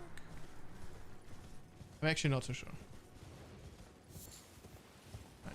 So they're down here. A little bit tucked away. There you go. They do look like catacombs. But I think they don't have undead in here.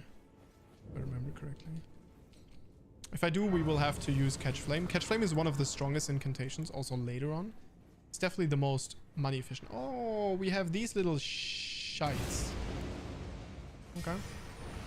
So, in here are little devils. Yeah. You always know they be lurking around the corner. And these guys are slightly resistant to stabby stab. So if you have a bonk weapon, bonk is better than stabby stab. But since we are into everything that has to do with stabbing, be it a stab sister or be it stabbing thrusting weapon.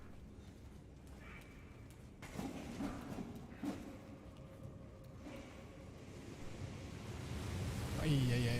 I knew there was a trap, but I was like, what the hell was the trap that I remembered? Okay, so you can kind of run around here. And yeah, be careful. This is a bit of a dead end, so you don't need to go here. But, you know, there's a peddling pet. Paddy the Betty. Let's finish this one. Right, so if you have a bow, by the way, okay, again, if you want to just continue and breeze through here, go here. If not, there's an item here. And there are enemies here, which I don't really care about. I'm actually going to make this guy go up again so he kills the enemies for me, just so I don't have to deal with them. Shouldn't do that if you expect to die to the boss. So obviously that will make your run back more annoying again. Yeah. Where did you guys come from? I didn't know they were able to climb wall. They just climbed up there. I didn't know you motherfuckers were able to climb stairs. Gargoyles can climb stairs. Okay, well. So only if you expect to die at the boss fight, which I obviously will not because I'm such a pro gamer. Yes, Ashen. Yes, wise words. Wise freaking words. Alright, so. I died.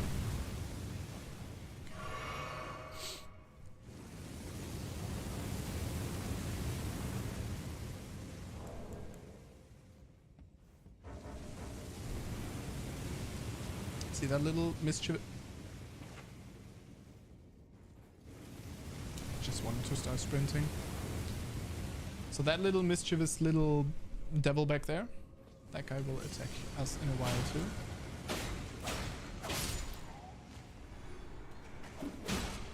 It's not a problem unless you get swamped by 4 of them. Because 4 of them can be ridiculously annoying. I swear to God, there's one to our left or to our right. It's always like the game always does this. Oh my God, can you stop throwing rocks? I swear to God, dude. Yeah. Okay, Wandering Noble Ashes.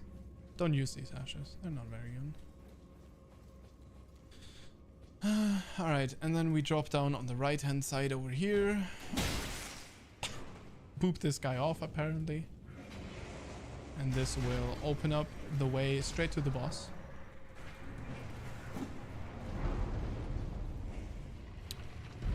And so we can fight the boss. I'm not sure who the boss is, but I believe we are about to find out. These things are super annoying. But obviously being in the stuff. Goodness gracious. Yeah, I don't know. I find them a little difficult to deal with.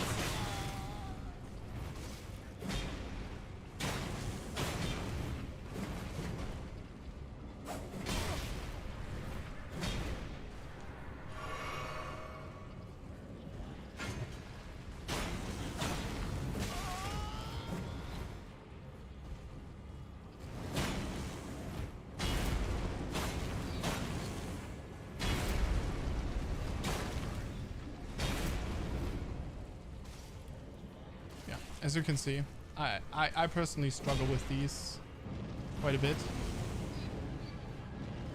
Okay. That was really good that I got that because he was about to start spewing fire, which I'm not a big fan of.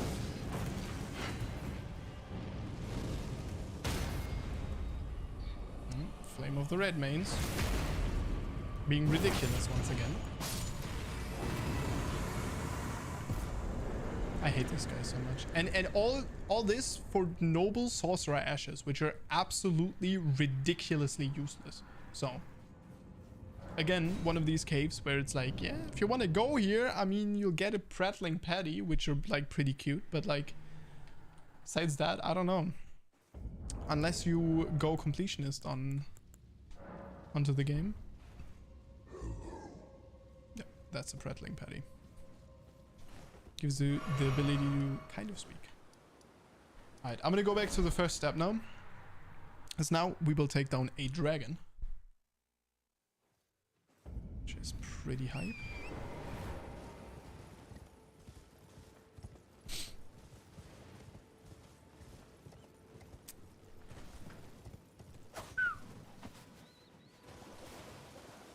Alright, so jumping into the lake. There are a couple of things that we can do.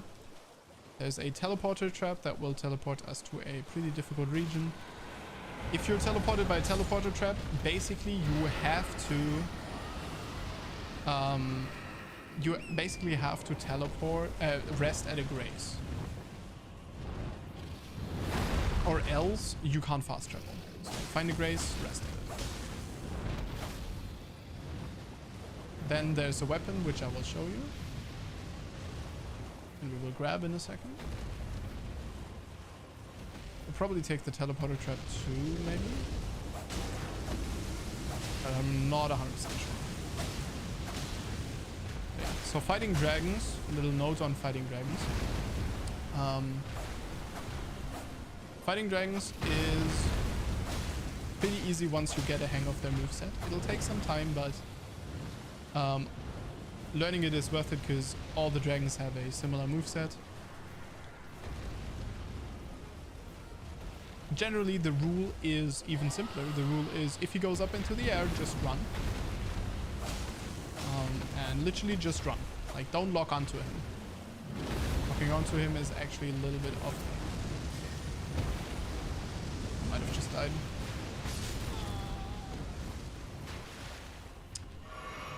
So with buffing, you can hit those really uncomfortable situations because you can get away from everything easily except that one attack where he flies right above him, because that one comes out pretty quickly, which is why whenever you see the dragon fly up, just bail instantly and you'll be fine. Alright, so this is the one where he slams down, right? He hovers above you a little bit and then he slams down. Just sprint and keep holding sprint, and that works really well for me. Again, like, don't lock onto him. He's one of these fights that you don't want to lock onto. You can, using your horse is the easiest. You don't have to, but it makes it easiest. Okay, so whenever he like leans forward while jumping, that means that he is going to escape. So just fly away instead of flying up and trying to attack you. So you can just straight up follow. You saw there. It's not much to it. These guys are killable. Most definitely killable. Alright, so now we are going to fight our second invasion, actually. But this one is much scarier. Because this guy that we're about to fight, he can kill you in like a couple of seconds. So be very careful with him. Because no matter how low he is, if he gets like a combo off on you, you are dead. So yeah, just don't overaggress and you will be fine. Also parrying him is kind of difficult, if even possible, because he has daggers. So yeah, that is Nereus. I don't name, but yeah, he does what all these recusant NPCs do. However, we get a little bit of help with him. We get help by Yura, one of the boys in this game. Right, beautifully done. I kind of want to stay aggressive, but not stupidly aggressive. Because he heals once, however, right there he didn't heal, which is pretty cool. Right, we're going to come on over here and talk to this guy. This is the guy that just helped us with the invasion. This is also kind of introduces you to the PvP aspect of it, where whenever you summon your friend, you will be potentially invaded by an enemy. So, yeah. We also get Reduvia, which is a pretty sick dagger with a decent art. Doesn't scale too well into late game just because it's a dagger, but the weapon art is still pretty cute and will stay cute or useful for a long time. Alright, so here, these catacombs will give you a pretty decent Ash of War, in my opinion, one of the strongest early ones. So if you really have been dying to get a good Ash of War and you are a mage, then this is a good idea. Why do I say if you're a mage? Well, this one requires you to have quite a bit of mana to cast it. And on top of that, right now we don't have access to, there is an item that will allow us to basically cast infinite mana for a short time. But we don't have access to that yet. And it's going to be a while, so you really need to hit that. However, they are very strong as a little bit of an exchange. So look at the trap here. Oh, I forgot that there were three. Yeah. These little shits always ambush you. Always the freaking same. What? Where did you come from? Oh, he dropped something. That could be something really nice. We'll find out in a second.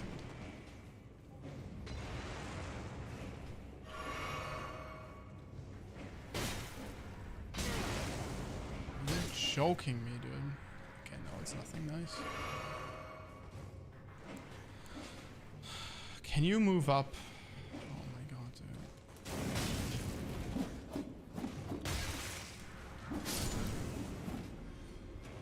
Yeah, you can see how strong Catch Flame is. Catch Flame is a great incantation. So, this is the lever that will allow us to... Yep. To open the heavy door. Be careful with that trap, and also be careful with the dialogue there, with the Y dialogue, because it says, it basically, you have to press Y when it says a heavy door opened, because if you don't, you can't roll or you can't do certain inputs because you need to press Y first. So. Alright, so this guy, if you struggle with him a lot, oh, I rolled way too late. If you struggle with him a lot, you can use Flame of the Red Mains. But for him, what you can do is you can roll his attacks and then backstab him. Because he's pretty slow at that. I just tried to... Oh, I keep rolling this. Did I roll it too early or too late? I'm actually not sure. Nice, we staggered him. And we bled him. Nice.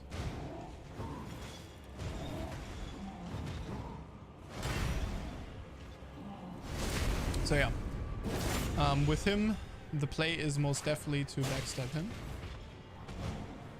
That is the way you can deal with him the easiest. There's some other things that you can do, but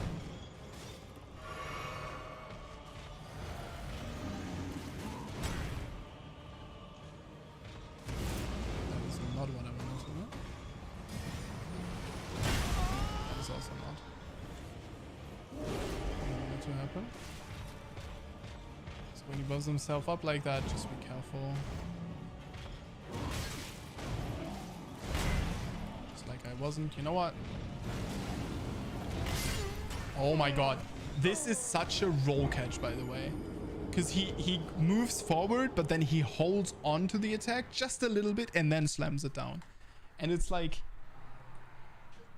Yeah, it always gets you once. And if you're smart, it gets you only once. If you're me, then it gets you twice or 3 times or 20 times. But yeah. Should have just used red Flame of Red mains in the end there. Just to finish him off. But yeah, I think if you get the habit of like just rolling all of his attacks, you'll be fine as well.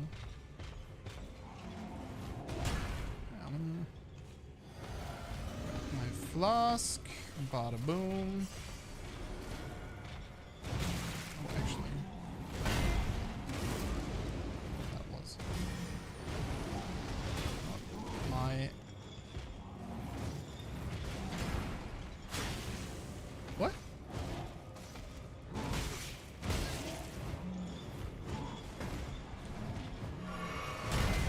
Oh, he did.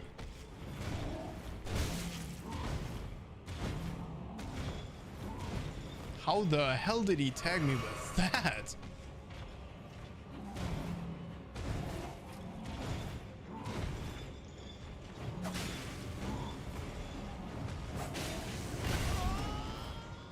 Again.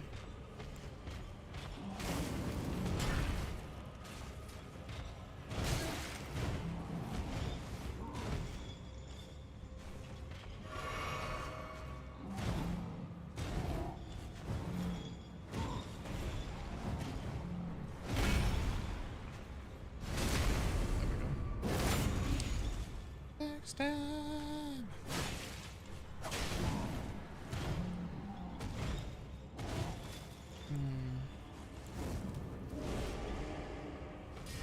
Black flame, blood flame blade. We're off.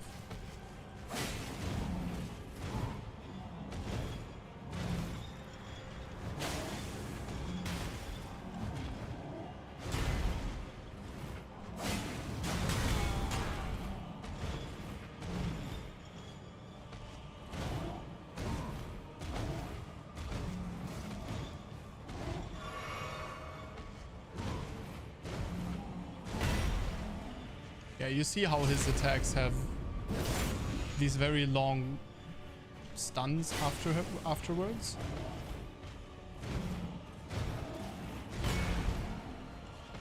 I'm very surprised that I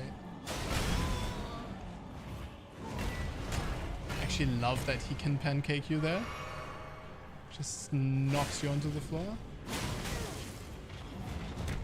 Ooh.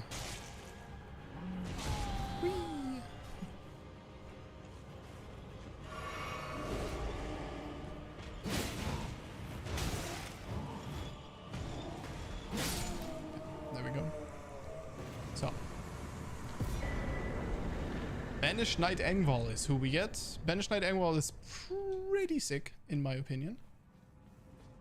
He is a very, very strong summon, but he is expensive. 100-ish FP? Let's see. Let's see how much exactly. So he's a legendary one, so you need certain glove wards to upgrade him. But yeah, 100 is HP. 100 FP exactly. So pretty expensive if you look at what your character has. But then again, like my character has 91 because I also put on the Marika Sorcerer, which gives me 3 additional FP, right?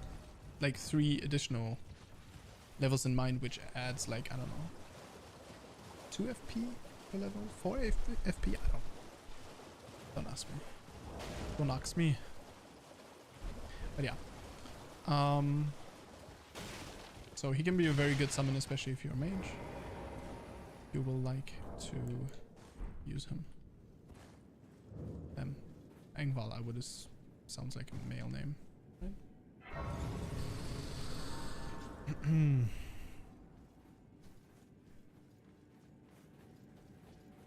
Alright, so here in this cave, there are these little traps. I kind of want to be a little bit careful with them. Because if you trip them, you will alert the entire frickin' population of this little cave here. Now, it's not a lot of enemies. You can definitely deal with it, but yeah, just... Ooh, red barrels. Be careful with red barrels with blood if you use Blood Flame Blade, because Blood Flame Blade will blow them up. So attacking into them, maybe not the smartest choice.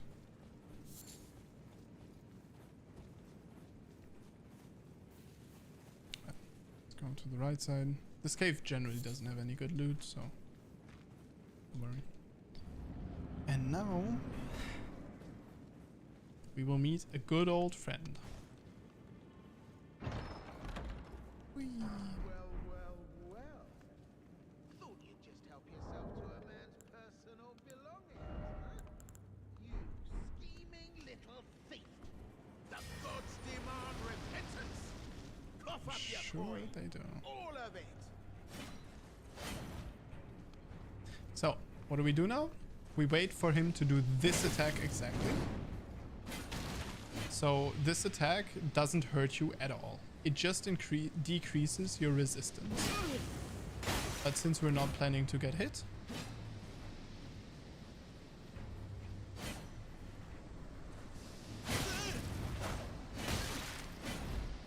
that doesn't matter. You really don't have to get hit. Like, me getting hit here is just me kind of potatoing around. Right, there he goes. So I know that one more hit.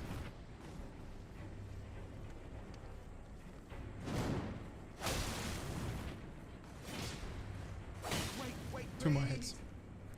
I surrender. So, and he will surrender, growl for mercy. Like the coward he is. Right. And now there are a couple of things that you can buy.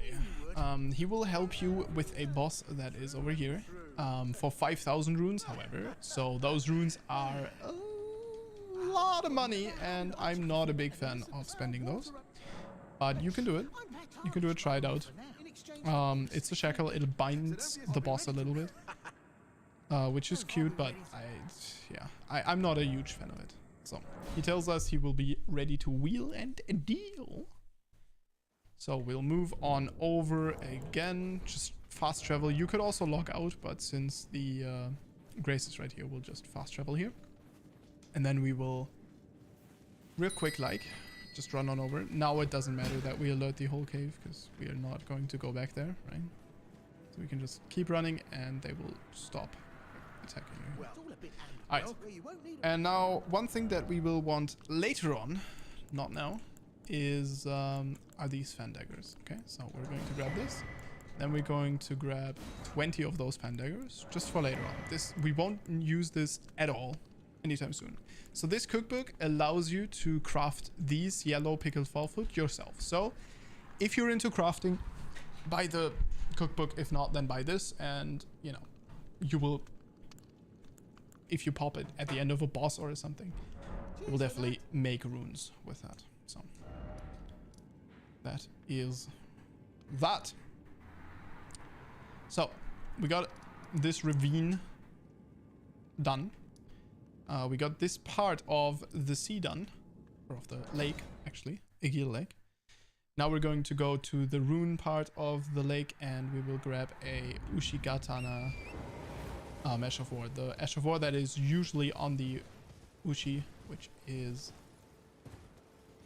the sheath and unsheath. Also, we will first of all start over here. We'll grab a grace here because we will come back to this grace in this place. But first... Okay, so here, I think.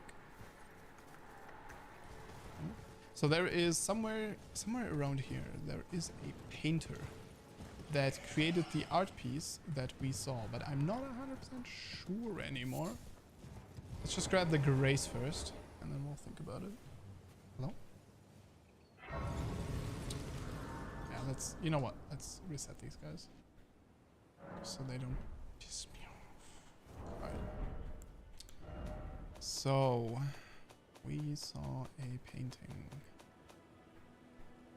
There.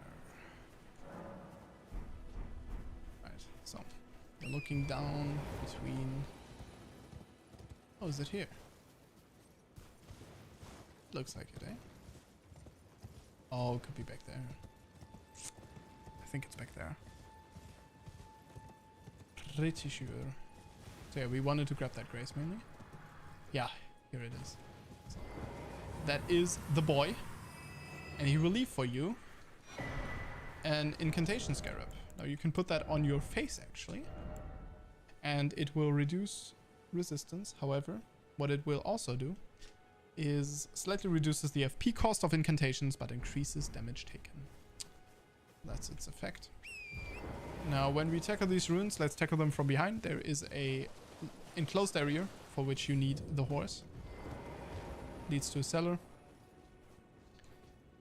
And down here there is a really nice weapon. A twin blade. One of the higher DPS weapons, but it doesn't have the longest range, so it's not like the most incredible weapon. But you can put Blood Flame onto it, for example, and make it a pretty strong weapon. Later on, you get a weapon that you don't have to enchant every single time. So that's also pretty cool. And we will start to deal with Lorettes. Because Lorettes are... Never mind. The rats are going to be annoying. So these rats are guarding something. And that something is actually a trap. So, good luck with that. But the cool thing is they also serve as a little bit of a test. Because if you can deal with them, then you can kind of deal with what lies beyond. So, by opening up this chest, you can really quickly roll away. Okay, so that's number one. But if you walk back into the mist... Oh no, if you open the chest and you stay in the mist, you don't roll away, then you get ensnared in a transporter trap and you get transported because it's a transporter trap, right? And that's what transporter traps do. They transport you. I was trying to think if there were like more ways to add transport to it. No. Nope. Not possible. Okay, so this is another dungeon, and you will see two of these axes over a grace that is on parchment, right in the left top hand corner, right underneath the stamina. One of them is because we're in a cave that we haven't killed the boss of yet. The other one is because we used a transporter trap and we were teleported somewhere, and those prevent you from fast traveling until you sit down at a grace. So that's what I wanted to explain. I'll also show you real quick where we end up and a couple of things for a mage to start at. So end up here. Just try to run down here. If you're very low HP, you can also sneak, but as long as you're full HP, you will not be one shot anyway. A lot of the time, they don't attack you even once. Okay, so this is the grace that we can sit down at. Now, here's the thing, right? You sit down at this grace and you're like, okay, nice. Okay. You still can't teleport. However, this is just because you're in here. So the second we leave this place, we will be able to. Boom. We can teleport. Okay? We're not going to teleport though. Just because I want to show you a couple of things. So, if we run across here, we will come to a grace that is called Celia Understair, and it's has a couple of cute things. there is a message again left by an NPC. You'll see how that stands out in comparison to like normal messages. Then we can also run on over here, and this will give you an Ash of War that can poison enemies. So basically what it inflicts is rot, which is a more potent poison. Basically that's what it does. And it can help you out when you're trying to fight like bosses that, I don't know, you just can't deal with otherwise. Because obviously this rot will stay on the boss, and if you get it off and you just like run away from the boss, you will deal a lot of damage to the boss via that rot. But of course, like, it's not the most useful thing. If you're already doing good with the boss, then it's not going to like, you know, make a big difference, because then then you want to summon that kind of, I don't know, like adds more damage or helps you out with tanking or stuff, because this one does not. So we're going to go down here into the cellar real quick first. Down here we will find a spell. This is gravity magic. To gravity magic, or to the topic of gravity magic, there's a little bit of explanation that I can do. And we will do some magic later on anyway. We will respec into a magic build around the mid levels, I was thinking. Just to kind of show off what cool things you can do with it. As we get Roger's here, rapier and some other stuff. Right, come over here and get the meteorite staff. So this staff is pretty sick early on. It has 18 intelligence, point requirement. But it cannot be upgraded. However, it already starts with S scaling in intelligence. So it will give your incantations the biggest oomph, and it boosts the sorcery that we got just now as well. And now one thing is that enemies that are resistant to magic, like mages themselves, they are weak. Well, they can be weak to Rocksling, because Rocksling does physical damage. So cool little thing as a mage is to always have this spell, because it does a lot of poise damage, is number one, and number two, it does a pretty decent job at dealing with any mages. So if you are struggling with the second boss of you might want to get that. Might be the third boss. Her name's Renala. If you're struggling with her, might be a good idea. Okay, we're going to just grab the grace, and that's all I care about. As I said, I don't want to like do too much in these areas. Kind of just want to get the stuff and explain some things, because this obviously, you know, is important for the lake. Okay, so we're going to make a knight, and we're going to fight 2 enemies. Number 1 enemy. No, actually, we're just going to fight 1 enemy. I'm a little bit afraid that I might forget the other enemy. So yeah. And it is night, and it is raining, which nerfs us a little bit. Means we will do less damage, but that should be fine. So somewhere back here. Oh, you gotta be careful here, by the way. Going here at night can be scary, because there will be an invader that will try to kill you. Not only that though, you can go, I think, down here and back here, if I'm not wrong. There will be what is called a death bird.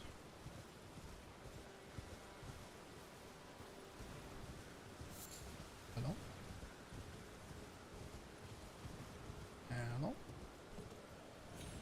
Might be down here.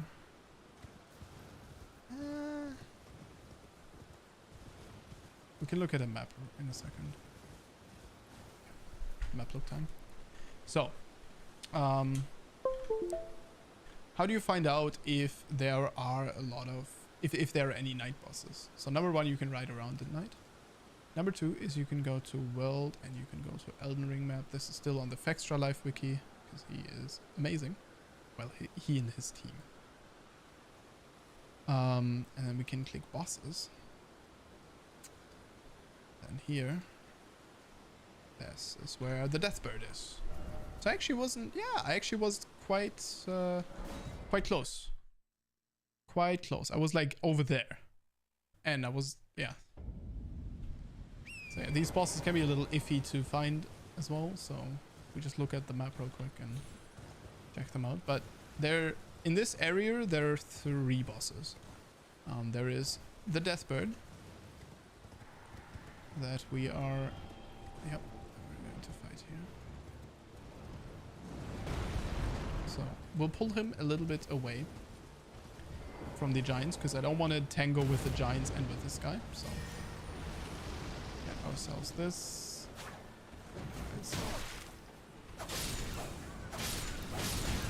Yeah. Surrounds our main. So these death boils, they can be very scary. The best way to deal with them is holy damage. Oh my god, I forgot how strong this one is. Oh, I'm actually not sure we can kill him. Because these guys are scarier dragons. Like, no one cares about dragons. Haven't met a scary dragon in this game. Deathbirds? They are scary? Did he literally yeet himself off the cliff? There he goes. So you gotta be pretty careful. They're weak to... Again, they can't bleed. Pretty sure they are immune to... Oh my god, I'm so lucky that didn't kill me. You know what? We're not fighting this guy. This guy is way too tanky. So, by the way, they are weak to holy damage. They are also weak to blunt damage. So, we possess none of that. Which means it's going to be difficult to deal with them. Okay, so that's boss number 1. I guess keep him in mind. You can also mark him. Set a little skull marker. Keep in mind that you can come back and fight him at any time. These death boils, they come in different variations. This one had no wings, so not very scary. There are death birds with wings. If you see them at this point in the game, just run. Don't mess with them. And then there's Knights Cavalry. Now, Knights Cavalry, they are usually always pretty scary for the level of the zone. So again, it's probably not a bad idea if you... Why am I caught on him? I was caught between him and his halberd. I was literally not able to move. I was like sprinting away, right?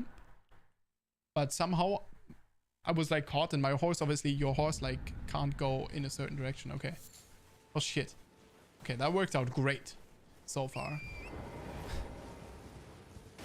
Alright, so before we attempt this guy again, I'm gonna continue here real quick just because I spawned at the Stake of America. So beat your teeth out at him, or bite your teeth out at him, if you want to.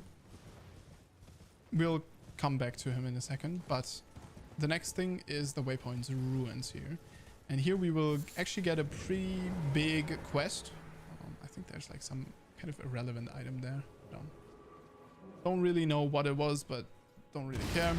And this guy, if you have the imps, you can pretty much take care of this guy instantly. They more or less can solo him. Maybe even can. One thing is, if you have a weapon that starts an attack from top to bottom, and it connects with his helmet, it will not do any damage. So something to keep in mind is, yeah, you don't want to mess with the pumpkin helmet.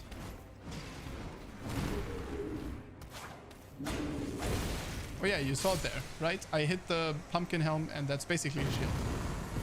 So you do 0 damage there. So yeah, he's reasonably easy to kill, but there's like that one gimmick. Alright. So she is a sorceress, and she has like pretty big storyline, but you can't move it forward for the longest time. You could give her a scroll, but I like to give my scrolls to someone else.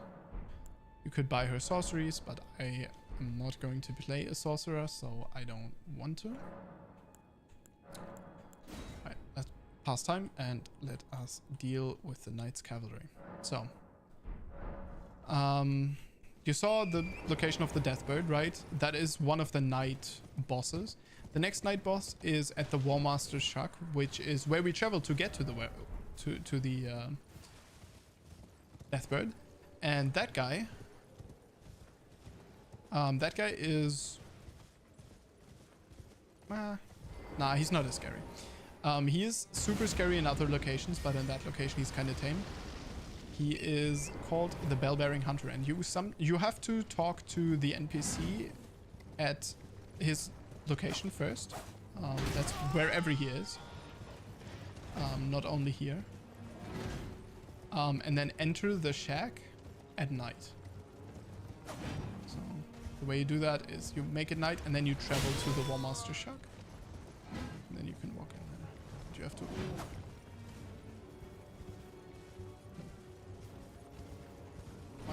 Why am I struggling so hard with these guys right now? I'm struggling really hard with them. I don't understand. I don't know. Weird. What we got?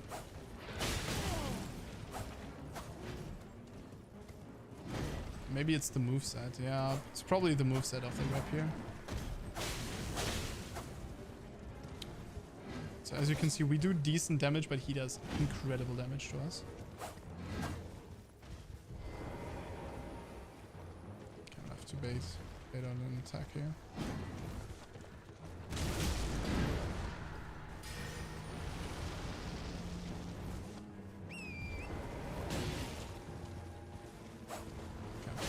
So, by the way, a little word on horse combat. You can attack to each side of you, hitting the, well, the bumper that is on that side.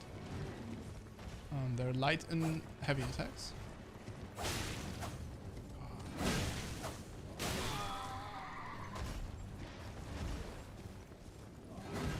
My rapier just literally has negative range. It's so annoying.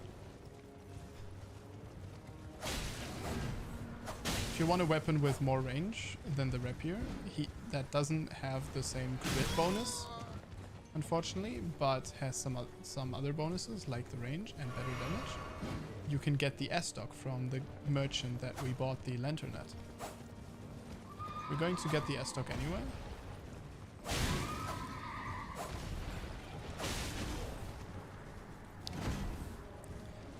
I think I have had about enough, so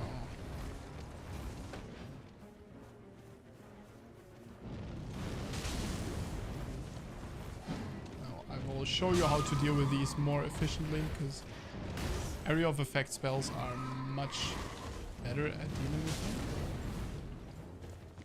and especially the Red Man's spell.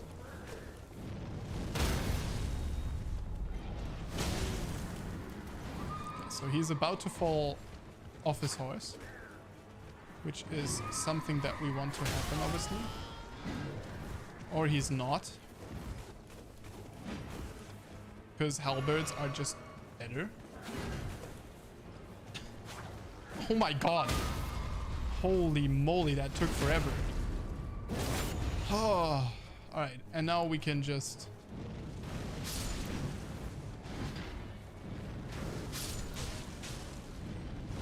play the spammy game. I did this. Now he's going to go back up his horse. So I wanted to show you that if they fall off their horse, you can critically strike them. So attacking their horse is actually a decent idea.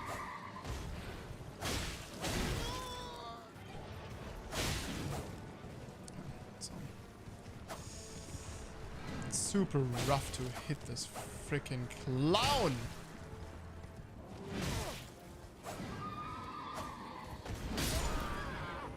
Really?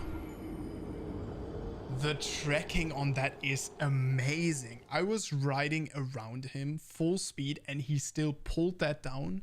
And that's like a straight attack and he still tracked me on that. That's crazy.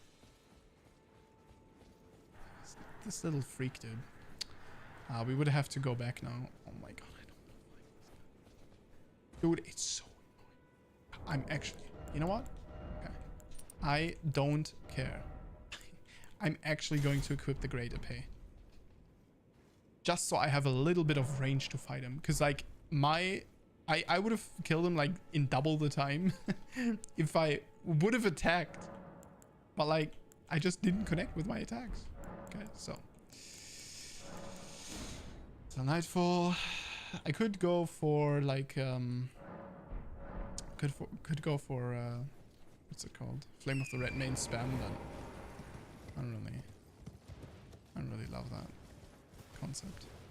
Okay, so I won't be able to use my spells right now, by the way. Because I unequipped the Scar Seal. But I equipped the Sword Seal, and this one will allow me to wield the Great Epee, and that one has more range. I know it isn't upgraded, but... I would rather do little damage than just not do damage half of the time and be frustrated by that. Said Ian didn't I just fucking... I swear to god, dude. Oh my god. Oh my god, are you kidding me?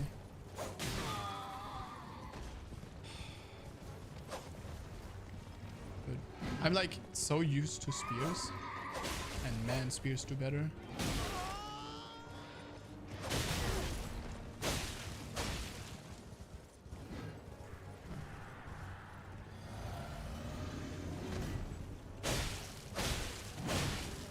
Yeah, so you can kind of stay under him. It's actually dangerous because you can one-shot me. Dangerous to stay not full HP. But yeah, you can see that like the range already makes quite the difference.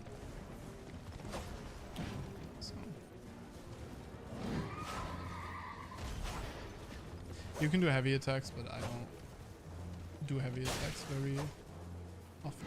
So it's usually better to just do light attacks in my experience.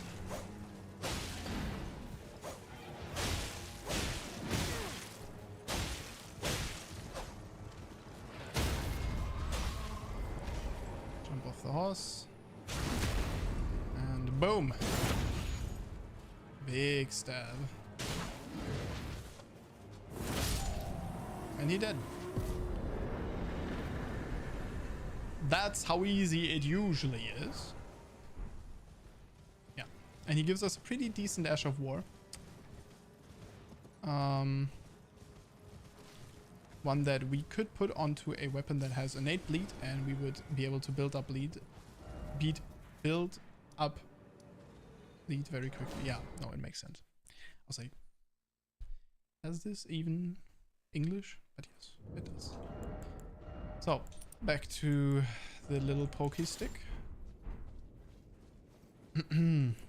Alright, so now that we've kind of finished that guy, yeah, I'm going to wait with the with the Frostbird, because that one is scary, very scary. So here there's some runes, low value runes, so I don't really care about them, and we got that scroll up there, right? If you remember. So next things next.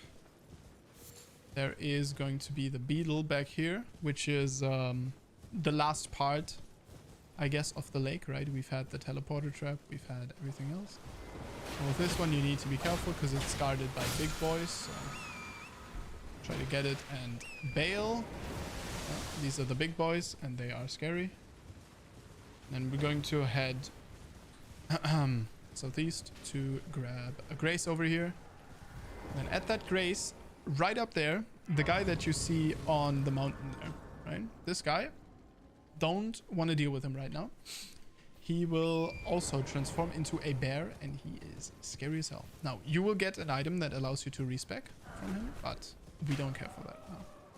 Okay, so here, this is an Everjail. However, this Everjail fight we will do with a summon. And we will use a friendly for that. Not an Ash, because obviously we're not using Ashes, because, you know, on this channel, there is no Ash allowed at all. No Ash of War, no Ash Han, just nothing. And we're going to get help from the guy that howled. If you remember, there was like this howling thingamajig bob that talked about the quest. So let's grab the finger snap as a gesture. Alright, you can hear him already. So first things first, we're going to sneak down next to the bear. So dismount your horse. Make sure not to hit that bear. Okay? Don't wake him up. He will F you up. Trust me. That is a promise. Go down here, and this will help us with charge attacks. X Talisman. Do we want charge attacks? I don't know. I personally don't love them. At least on these weapons. Kind of depends on the weapons, clearly. Alright, so there's this. And also, by the way, I wanted to mention, like, I'm not going over minor loot, so anything that doesn't, like, anything that isn't an important item or is a weapon or something, we will not go over everything. So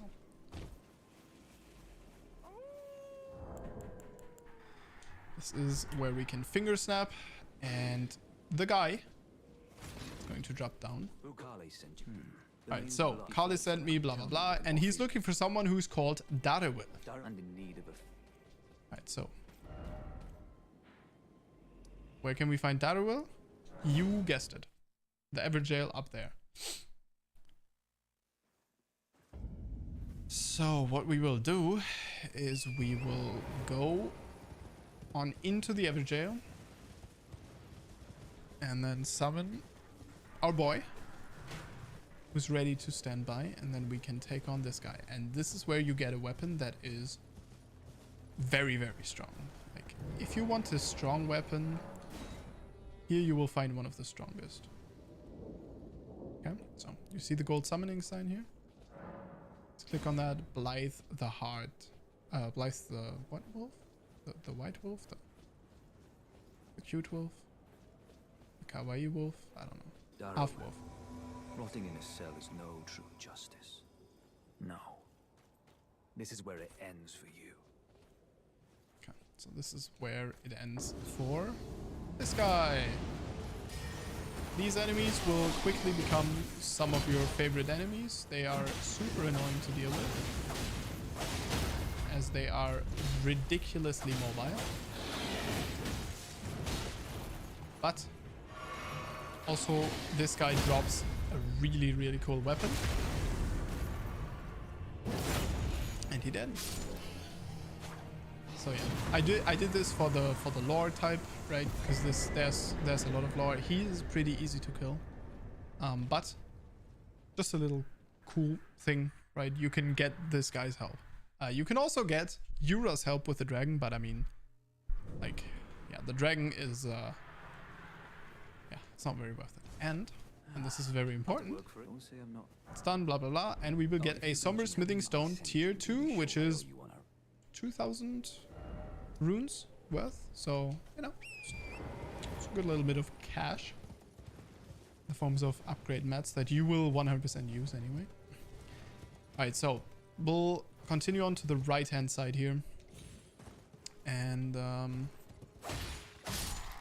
we can kind of go through the list of things that we have done here and things that are still open. So we haven't finished this Siofra River well, obviously, right? If you press I mean, for me it's the right stick, it will allow you to go to these underground areas. Siofra River, well, we haven't done that, but we've done the quests here.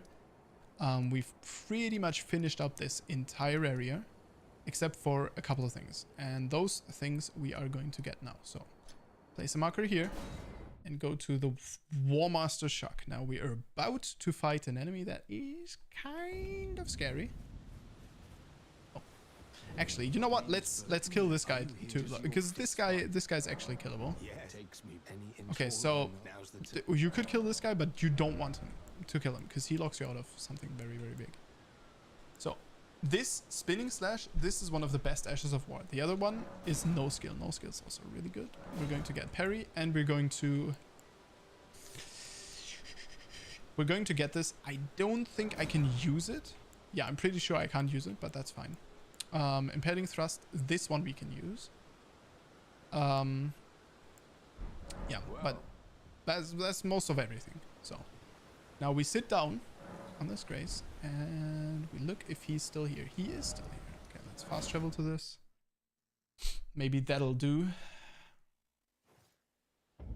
Maybe that'll do, pig. No, that will not do. Here to learn. Okay, so talk to him again. Oh, maybe we need to talk. Maybe we need to talk. Here to learn. There's a memento find. That's how it grants me. Well, we've talked to him. You can tell that the thing is going to happen if the NPCs are not here. Yeah, so this is where it happens. This is the boy. So this guy is chunky. Oh! Dude, I'm so used to everything being weak. This guy is very scary. Alright, so look at this Ash of War. That's scary, eh? You can get that Ash of War later on. I already forgot his moveset. Okay, so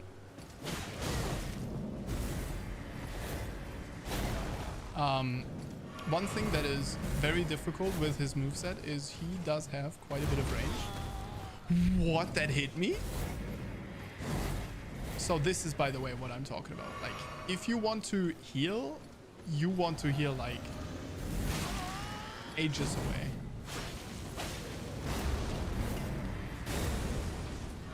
I've never seen him do this move, by the way. I fought all of them everywhere, but I've never seen him do that move he just did there.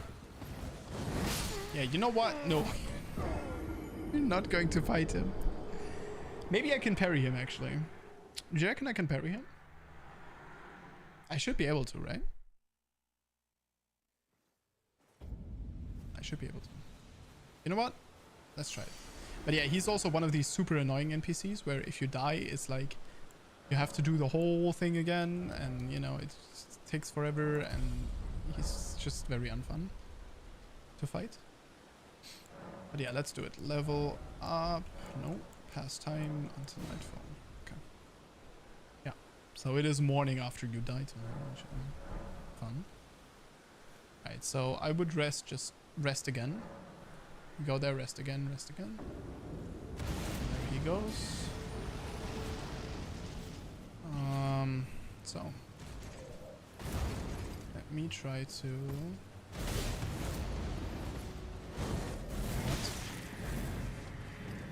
Oh. You know what I didn't realize? This one doesn't have parry on the shield.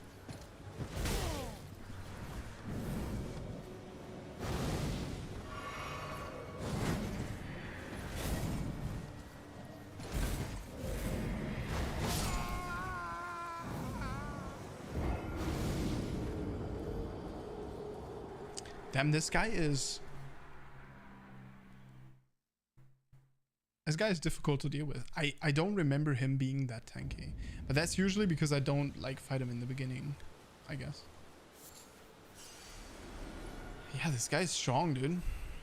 Yeah, you know what? We're just gonna skip that. He is a little bit too strong. We'll kill him together with the Deathbird. Maybe after we kill Margit, because then we have another talisman slot and maybe some more upgrades, so we do actually do some damage. Yeah, I think that's probably a good idea. Okay, so up here there is a boyo that is pretty good. He has an Ash of War that we want. Now fighting the other, like the Knights Cavalry, if you manage to do that, this guy is a walk in the park. It's very easy. So, we'll do the Ash of War that he's about to drop.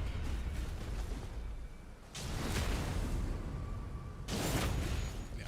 The difference in difficulty is the thing.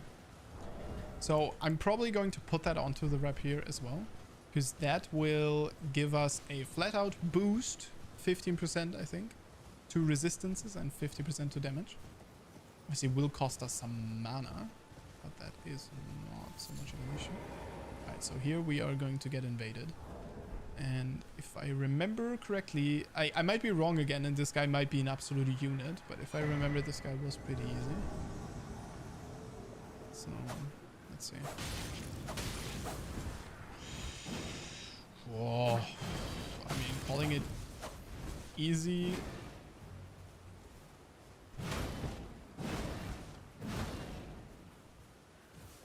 So jump attacks, by the way, you cannot parry. That, I believe it or not, you can also not parry.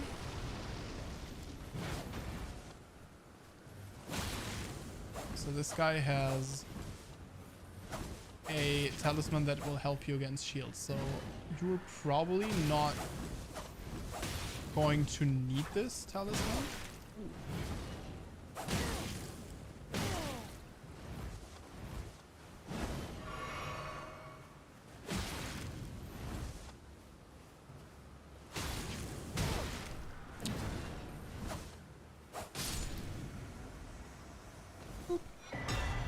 Alright, there we go.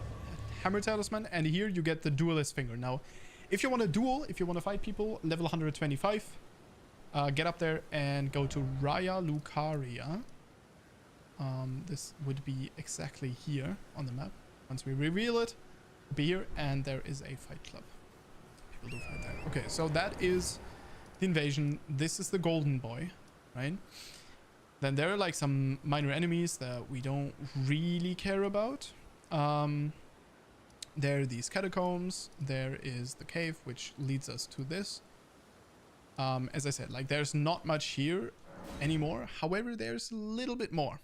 And actually I went to the wrong way, because to the other side here of this place, there are the seaside ruins, and these are pretty poggers in my humble opinion. So these here you can drop down, and this is the airlift thing again, right? But you have to hit the airlift. But yeah, so once you do that, you will find yourself facing off against this boyo. Actually, someone that I kind of want to learn how to parry. Okay, so this Ash of War. Okay, just getting destroyed today. Okay, so that we can't. That also we can't. Spell we can't, believe it or not, that we can't. Okay, so these we could parry.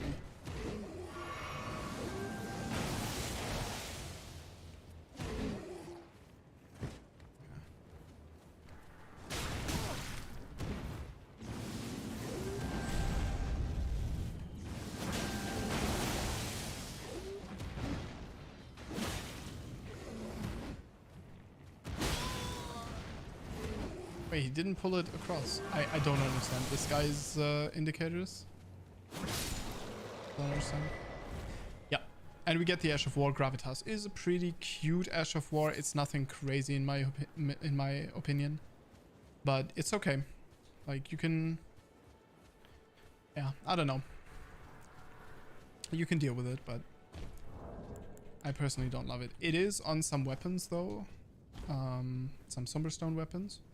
And those weapons are like decent, but I personally don't love it. They're just better options in my opinion. And now we're back at the starting cave. If you want to do the tutorial, again, you can do it. But over here, we will find a talisman. And this talisman is actually pretty decent if you don't have anything else going on in your life, in terms of talismans, you can definitely use this one for one of the boss fights. Holy damage, you will realize which boss does holy damage, I think, once you get there. But yeah. So now there is one more thing that we want to do here, and that would be the cave down here. Now the cave down here, that is something I kind of don't want to do, that I've been kind of procrastinating, because down here, okay, you know what, I will show you something real quick. We will buy a mace for you so you can just see the difference, because the guys down there, they are immune to certain type of damage, and that type of damage is thrusting and slashing. So bonking damage, which is in this game, in my opinion, unfittingly called striking damage, instead of bonking damage, which would be much better.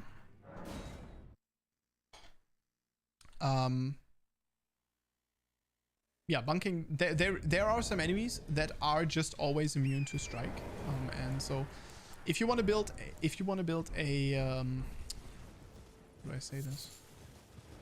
A good balanced all-round build, you probably want to have striking damage, just a striking damage weapon in your inventory,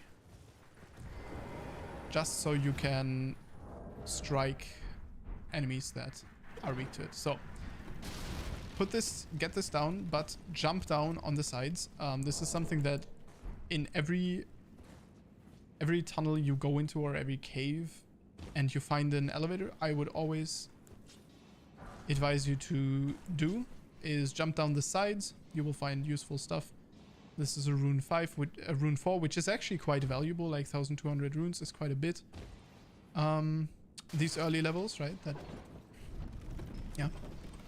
Then we'll get the grace again, right? We can't teleport right now, so that is what it is. Not a big problem, because this is not a difficult cave. But okay, the way I'm going to do this is I'm actually going to go for Radigan Source here, and I'm going to equip the Great Epee, and I'm going to equip the mace. Yeah, the mace. Now, Great Epee is not upgraded. Neither is the mace. So, let's check the damage. 100, 21 damage, and I get knocked away, right? 200, 19 damage, but I don't get knocked away. That's the Great Epee, right? One-handed, this guy, 52 damage, and I don't get knocked away. Oh, that was one-handed. And then two-handed. So let's kill this guy real quick. He's a different type of enemy, so he works differently. But this guy, two-handed, it's 74. So you can see how different the damage is between both of these. That's why, for something like the for something like these caves, you definitely want, especially early on, you want a weapon that is not weak to these people. Okay. So now what I'm going to do is I'm going to equip my Maricas again.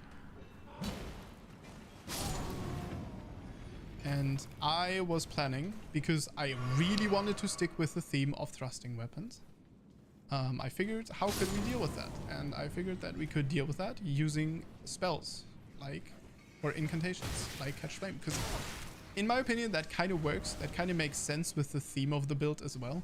As you're going to use Seppuku anyway, you're going to use Blood Flame Blade. And, you know, at that point, it's not a far stretch to say, okay, we use incantations to, you know, in the offhand, we use incantations and shields to buff us up. We're not going to use anything that is like heavy, so we're going to use the mobile incantations, which is this one. Catch Flame is definitely a mobile incantation, right? It's not like slow and deals a lot of damage. It's more quick and you can use it while running, while jumping around, which is what I wanted to keep in mind. So, by the way, as you drop down here, okay, you will notice there is an entrance there. That is actually how you continue through this place. Now we're going to continue through here like this for now. And there is a doggo here that you want to take care of 100%. Then there is another doggo here. And doggos, as we all know, are ridiculously annoying. So Storm Stomp into attack. And fire! Peekabee! Fire! So that's all there is down here. Just a couple of smithing stones will allow us to upgrade the greater pay, maybe, because I kind of want to upgrade the greater pay. A greater thrusting sword sounds like so much fun. I didn't send this one down. Should have sent this one down. Okay. So I want to be careful with my mana because I don't have a lot of mana left. And believe it or not, the boss fight in this place is also resistant to stabby stab. So that's going to be difficult anyway. I actually should have turned some of my HP flasks into mana, and so the way down should be here, right? Yeah, the way down is here. Stake of Marika here, so you get revived as you go here. Alright, we're going to try to deal with some of these boys. Okay, I can slap that guy, save a little bit of mana because he only had a little bit of HP left. I don't really care about these guys. Yeah, we need to skip these, unfortunately. Just because I want to be able to actually fight the boss using mana. And I don't really have a lot. Oh, what a great fine gold rune one. But yeah, somber smithing stone one. It's a bit better. And to the right here we will find another smithing stone one. I don't know how many we found in general, but yeah, we're doing pretty good so far. And this guy's a little bit of a pain in the arse. My god, I'm already looking forward to it. Right.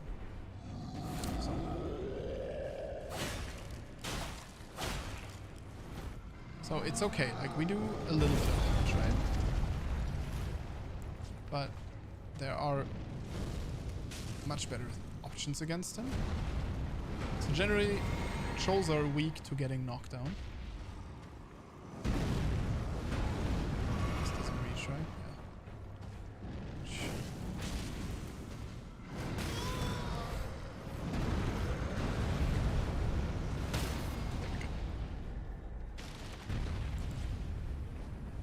And he falls into a wall, so I can't critically strike him. Just peachy.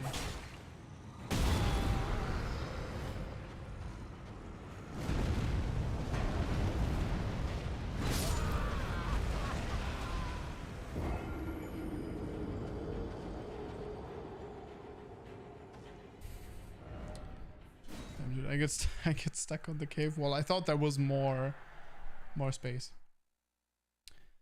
Oh no. Okay, well, we have full mana now, so we can actually use the Blood Flame Blade and stuff. I wanted to show you how much stronger, like, if you're fighting... Oh, by the way, another thing that I kind of want to show you is these guys. Wrong indentation. So these guys, they explode if you deal fire damage to them. And it doesn't have to be killing them. Just a little bit of fire damage and they will be burst down and they will explode. Can be pretty useful if you abuse it to kill their friends as well. And you can also just like deal with them easier that way. Catch flame. You see how much ridiculous damage this incantation does? We do not have a lot of faith.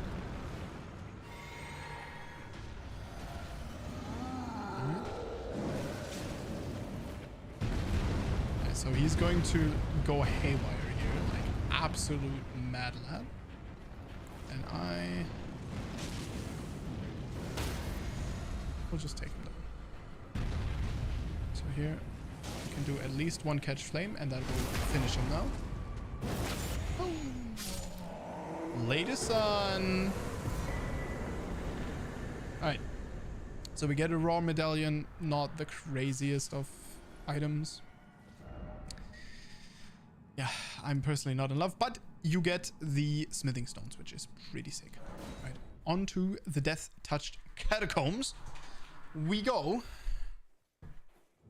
And there's one more thing that I need to point out as well. Right, so here you get the Ushi. Oh yeah, maybe. Yeah, we can't. So if you have a pure faith weapon, by the way, you can kill these guys and they will not revive themselves. However, if you don't have that, like we don't have, then they will always revive themselves, which is great. Fun. A lot of fun to play against and with. Get the Ushigatana.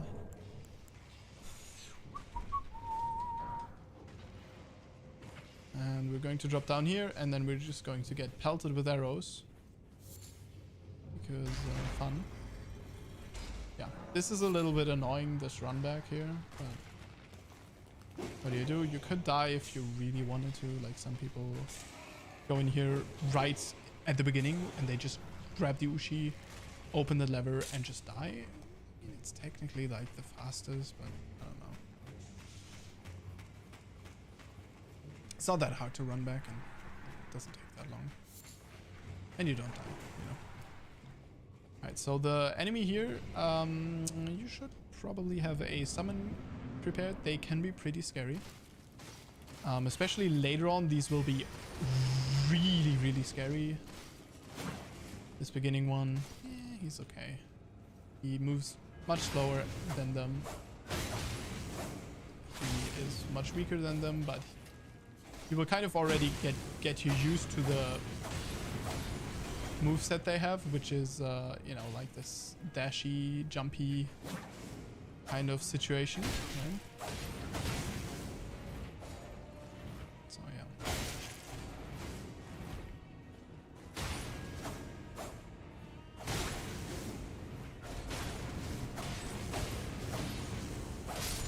Right. Let's pressure him down.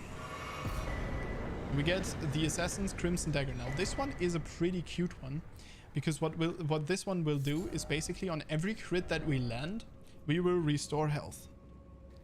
That is pretty good and it's pretty sick, especially since we have so many tools to knock down enemies. So I kind of want to go over the list, but I'm pretty sure that we have done everything here. We will check that though. So, NPC invader, and we will do key items, flask upgrades, talismans, spirit ashes, spells, weapons. Yeah. So, let's go through this from the beginning. So here, oh yeah, there is this. There's this one area here down here, but I would advise to come here later. So the finger sever and that stuff we have. The ulcerated tree spirit we're going to fight in the future. The banished knight Oleg ashes we are going to fight in the future, or we're going to get in the future. The golden seed also going to get that in the future. Tree's favor we're going to get that in the future as well. The bow, same thing. So everything here, Dragon Communion seal, everything here we will get in a bit. Okay. We've been here. We've killed the demi-humans. We have gotten the tailoring tools. We have gotten the needle. So we've done all of this. We finished this. We finished this. We finished this. We finished this. Yeah, we finished both of these ashes that you get.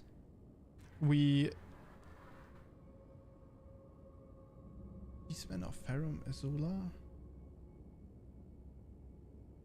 Groveside Cave. No, we haven't done this one. Actually, we haven't done this one. It's good that I checked. Yeah, that is really good that I checked. So there are two things, right? We're going to have to fight this guy here, and this guy's an absolute asshole. We will have to get the arrows reach talisman. Everything else we got. Yeah, this is the raw medallion. We got that. We got this. This. We got this. We got this. We got this. Got this.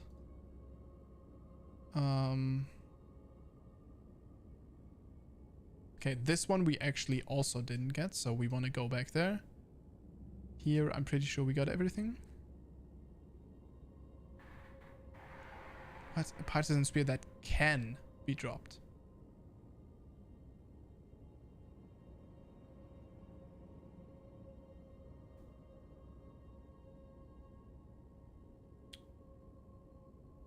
Oh.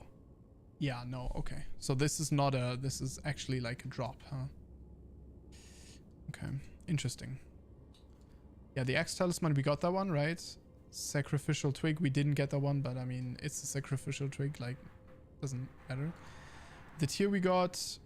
yeah, we got both of the tiers. We have talked to this guy. We got the cookbook. Yeah, we got all of this here. Yeah, we got all of this. We didn't get this one. Didn't get the Fervor's cookbook. We got this, and we got pretty much everything here. Yeah. Except, oh, the Shamshir. Platform after... Oh, true! The High Road Cave. This is something that I always forget. Okay, so a couple of things that we need to get is another cave that is over here, which will give us a flame resistance one. That I also always forget because it's super relevant and it's not very easy to keep in mind that it's here. Because I've never... I also never discovered this in my first playthrough, so it like just stays off my mind. But yeah, it's basically just from the beginning to the left here, right here. And the enemies in here, they are ridiculously easy.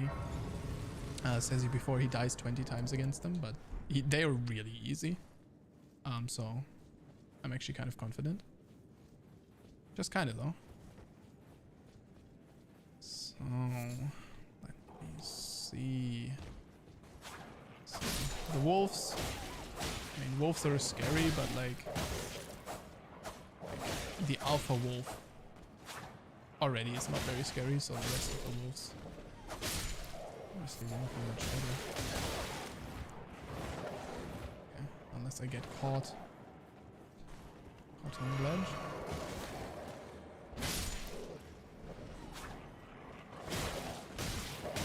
No, he survived. How dare you survive? Cracked pot, actually kind of important item. Throwing pots are quite useful items. Alright, so silver fireflies.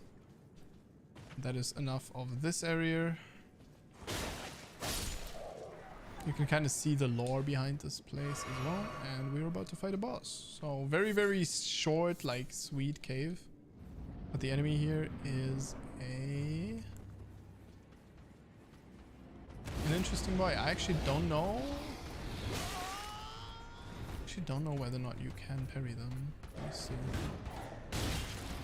Definitely don't parry them like this. Can't parry. Oh, you can.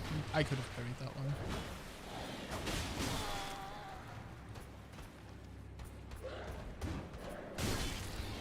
These are like enemies that are... Ooh. You see how the game like builds in basically roll catches?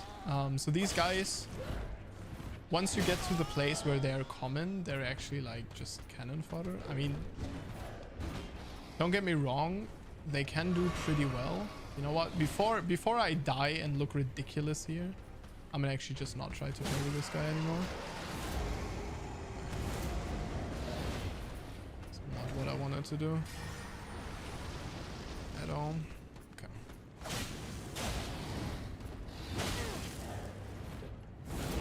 So they usually Usually they hit very hard, but they are also squishy as hell. This one is a little bit of a boss adaptation of that. Woo. My man unlocked a new form. I tried to dodge that, but I just couldn't. No!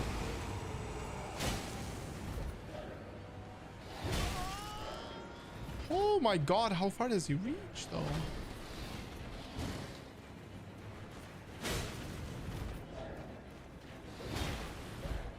Okay, so he doesn't have infinite reach in it. Shit, I'm kinda scared.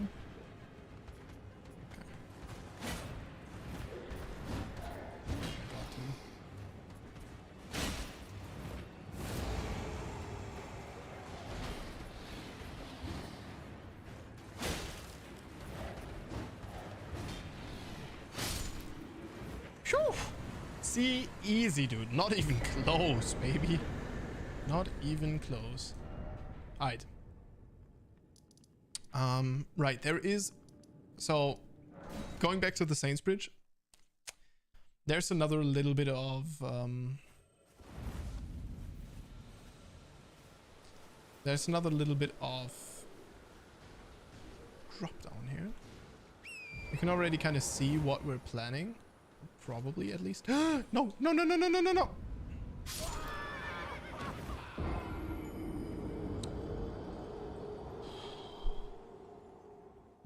I slid down there.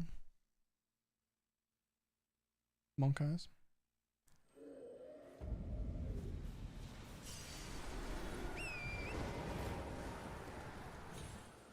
Pretty sure. No, you can't land on that. Oh, I thought you were able to once land on that. Oh, maybe they removed that skip. Oh.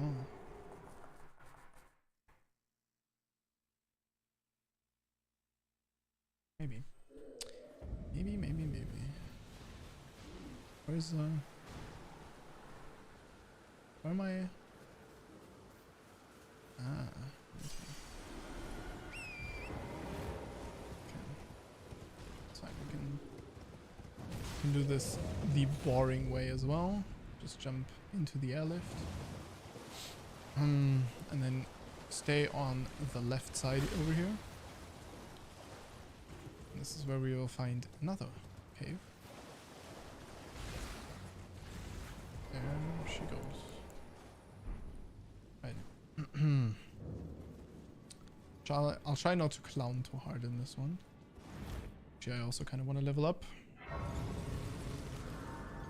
So yeah, remember, by the way, if you see me struggle, right, you could be like level 30 at this point and just have much more resistances and be fine. So, you know, just kind of want to point that out. Is if you want to have an easier time because you struggle. Oh my god. If you struggle along with me, then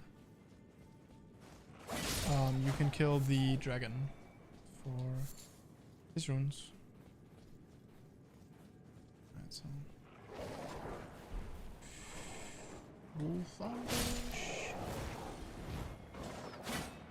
actually don't remember this cave.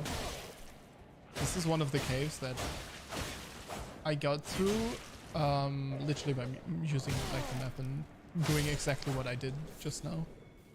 Because I did a completionist type run already. And back then I had not found this.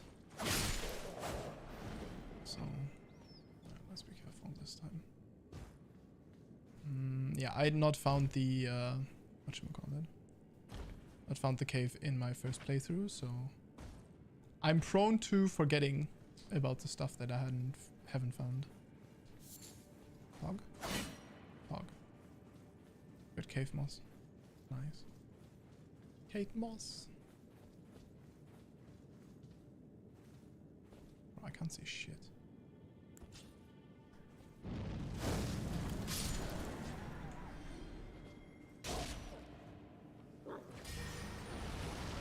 Oh, I didn't.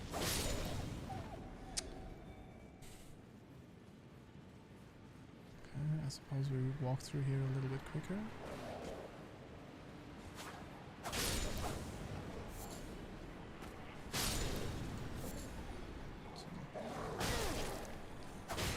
increase.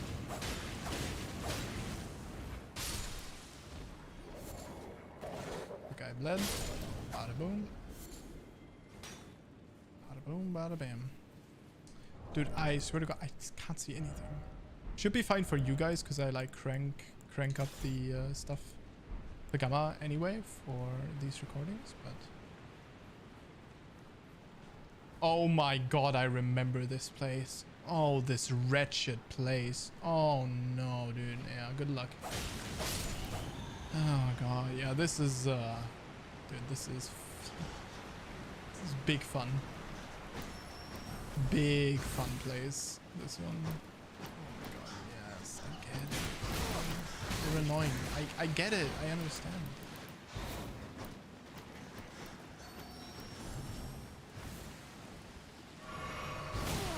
I'm going to get myself into trouble if I walk into there. Let's get them all lined up. Just a little bit.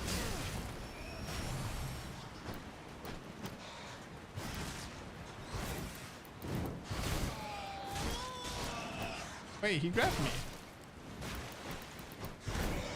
Wait! That's the scam!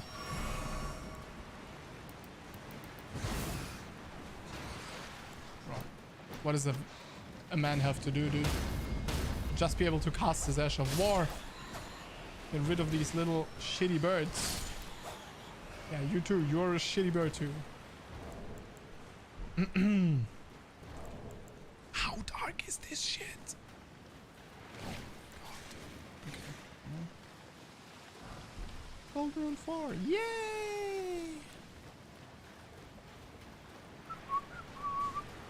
Okay, so this is absolute pain. If I remember correctly, you basically get one shot by everything here if you fall into the water.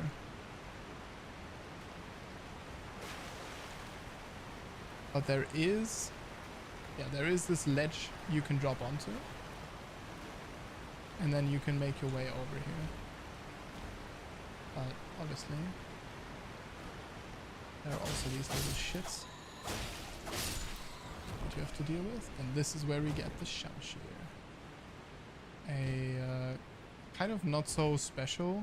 Like it seems very special in the beginning, but it's just like not the best curved sword. If I remember.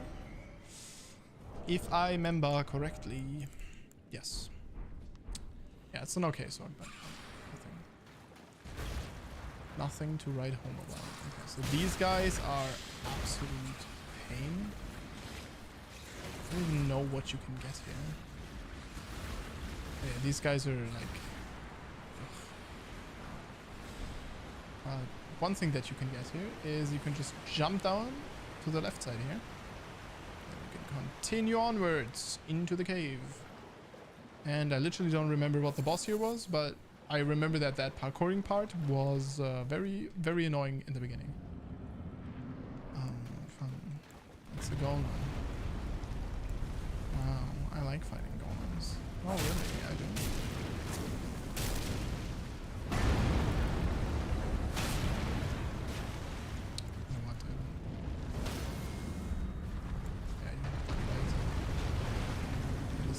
Sleeping time.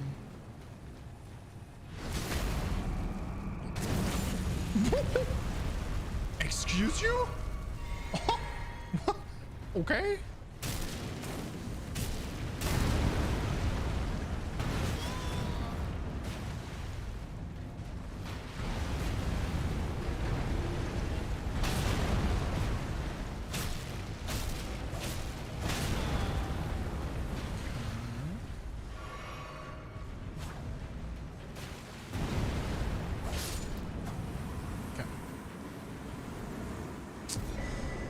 Blue Dancer charm. So this charm is actually kind of interesting because you can build one-shot builds with it, but besides that, it's not.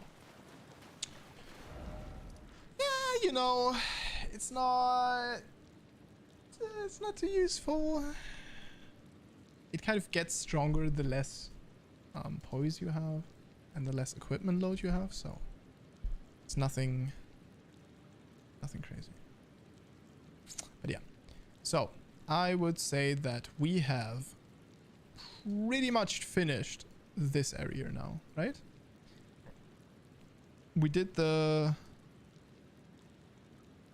race over here. We got this talisman. Got everything here. Oh yeah, there was this. Should we look up? Should we see if the wall pick is there? Let's see if the wall pick is there. Because we've done everything else, so we might as well give that a try. It's supposed to be like somewhere on that side, but the map isn't like place accurate sometimes. It's accurate with graces and stuff, but not with items. Sometimes these items are like on top of each other, and then it displays them to the side of each other. And it displays them to like quite a bit to the side, so yeah, we'll see.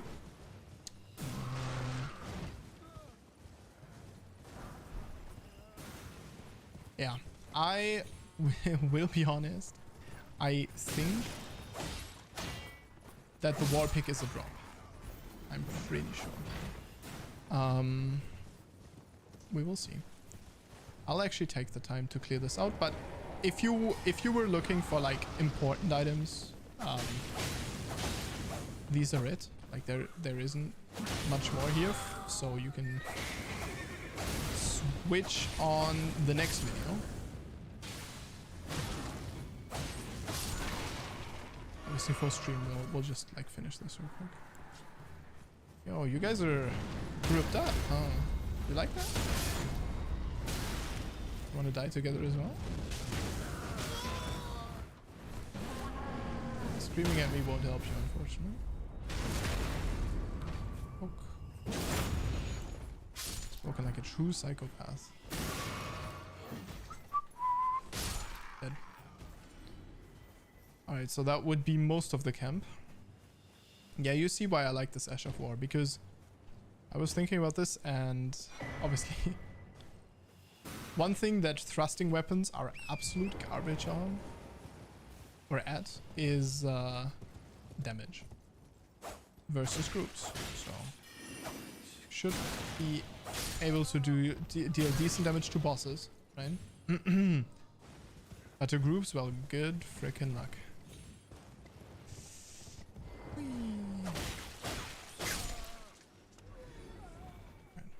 So we will have to finish all of you guys. Sorry. I'm sorry.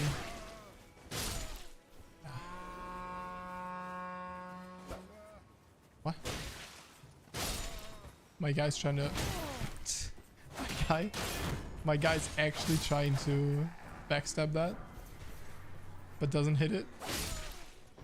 Doesn't normally attack though.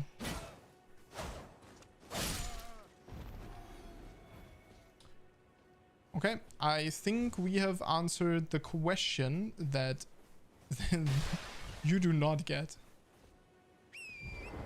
You do not get the war pick here. You can drop the war pick from here, but you don't get it here. It's not a normal drop, it is... Well, yeah.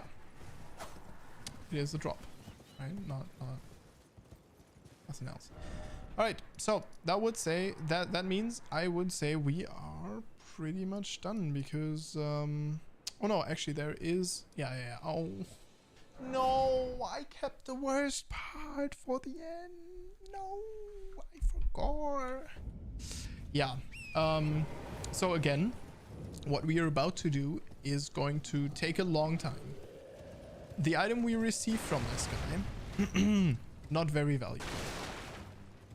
The lessons learned, much more valuable than the item. So, if you want to fight him, fight him. He's good practice, but yeah, you might want to bring Ashes of War. Right? I don't want to bring Ashes. There's also a talisman that we can get here, so let's get that first, and then we finish off the episode with like 3 hours. Me fighting a Crucible Knight. Crucible Knights are incredibly annoying enemies that technically, if you're good at fighting them, are actually not really an issue. I did not want to do that. I did not want to jump off my horse. Oh no. Oh shit. It was at that moment that he knew he fucked up.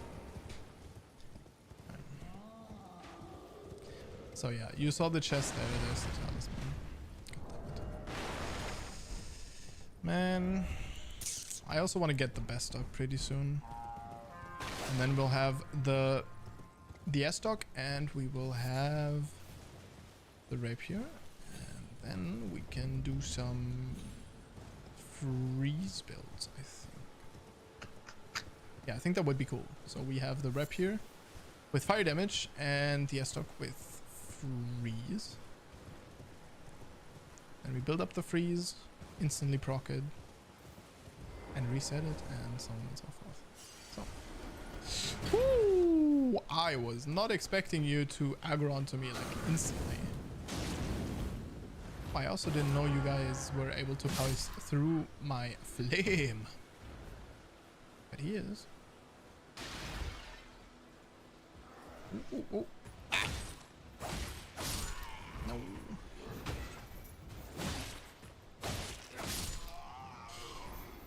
I would have liked the Lot Zone drop there. Alright, boom! Arrows reach talisman. Amazing! The most important item yet.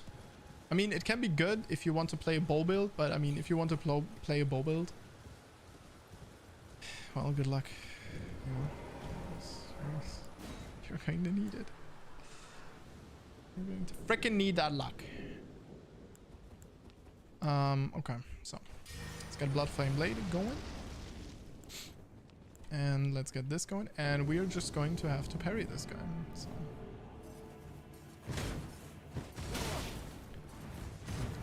Like, on a scale of 1 to 10, how shit was my timing? It was literally 1. I have to heal twice because he could one-shot me else. Don't think you can parry that, actually. So yeah, this guy's white. A massive annoyance. Come on. Okay, so this one.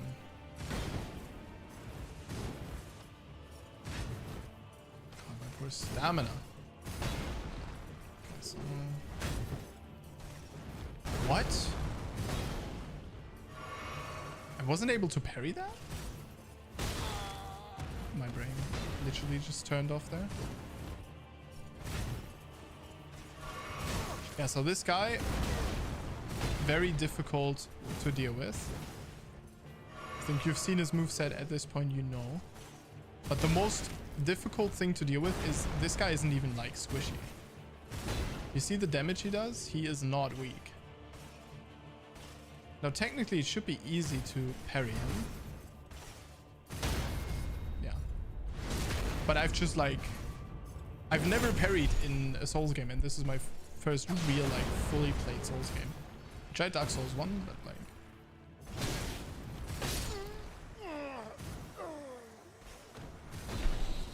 Yeah, so as you can see, pretty difficult bosses in the Everjail. You know, we're just going to... I'm just going to paint through it. Because I think after I know how to parry this guy, I should be good for a good while. I should have a lot of experience in parrying. So far I've parried way too early. And obviously like these enemies in this game especially, they hold their attacks for like ever. Just like hold it. Poke. You see how little damage I do? It's ridiculous, isn't it? I parried like 5 hours too early. Oh my god, man, what did just happen? So I got these guys. Yeah, I think most of their attacks are actually parryable. But not by me. Not right now. We'll get there. So when when I parry them, obviously I do decent damage, but if I don't,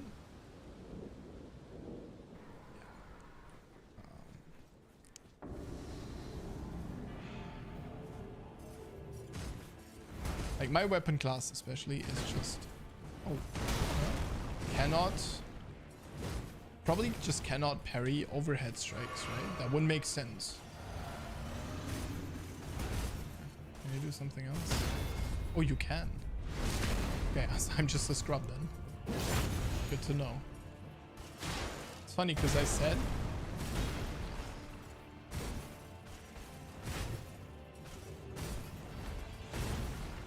so that's a heavy attack.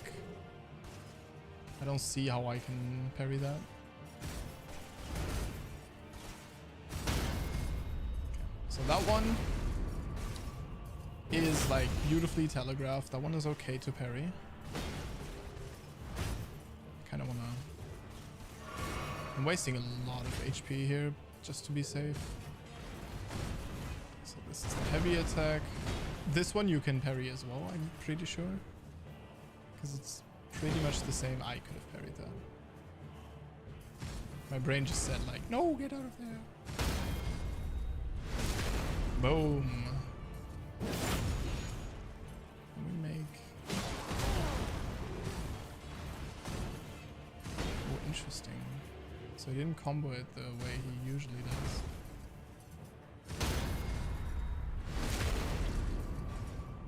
Okay.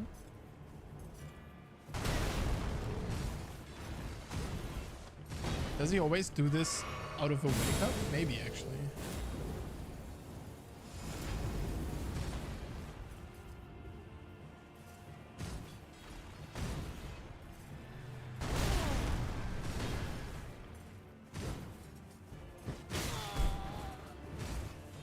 Parried like 5 hours too early. It's also way too early. You can do that again, by the way.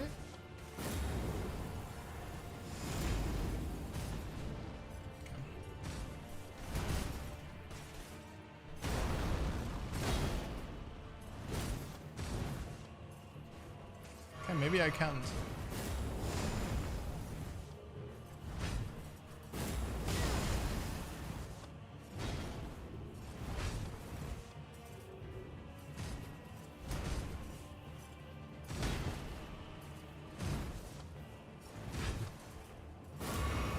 What's wrong about that parry? That's too late, right? Pretty sure.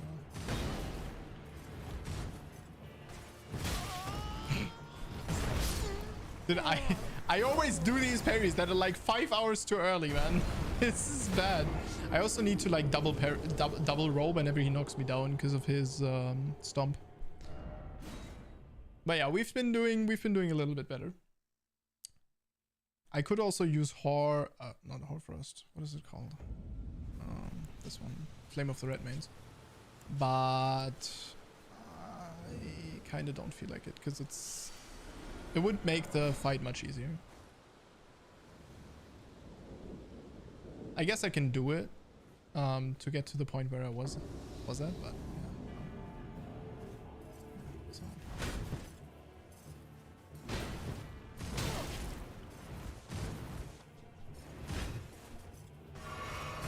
Of course you will. You are joking me, dude. Since when has this guy become so aggressive?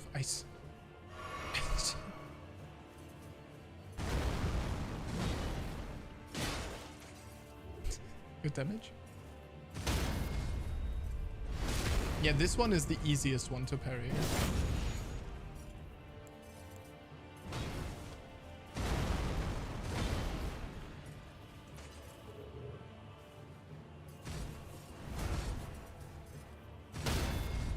Yeah, this one's like pretty manageable parrying wise. I still don't know whether or not some of these moves are even parryable. Fine. I'll back off. I get it. I'm sorry.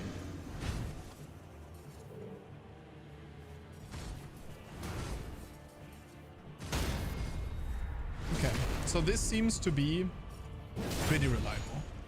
Whenever he does the shield bash thing, he follows up with the overhead strike that is actually parryable.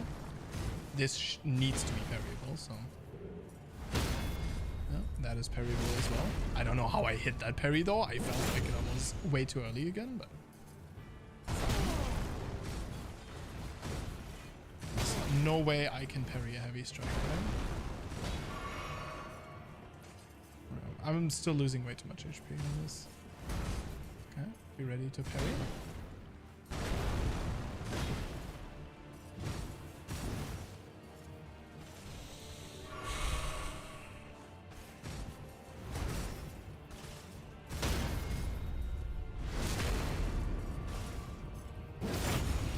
Well, I got him to half life, but I'm also low on flasks.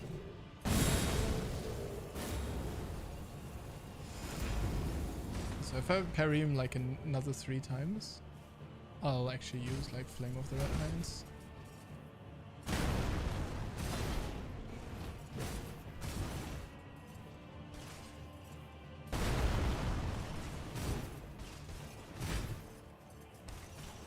Thought I could rely on you.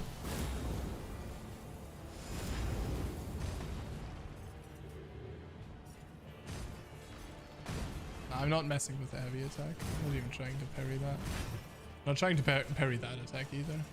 That was too late. So the next could kill me. So I'm gonna try to parry something that I know at least is parryable. Oh, that was it. There it was. Parryable. Okay, come on. Overhead strike. Let's go. I got a parry. I actually kind of want to see how far we can go with this. Oh.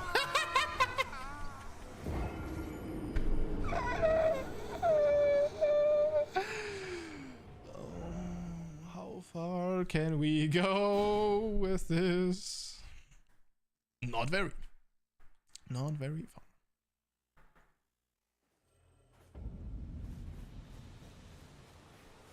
Okay, what's the time? It's 9 o'clock already. You know what? I'll probably not manage to kill this guy this stream. Actually. Oh, that's fine.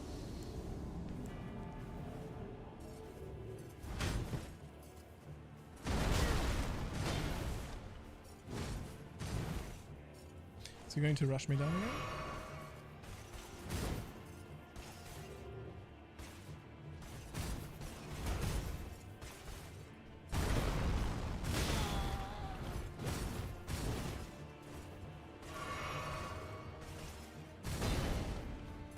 Should I not?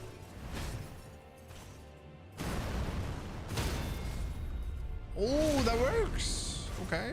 So you can probably parry like almost everything.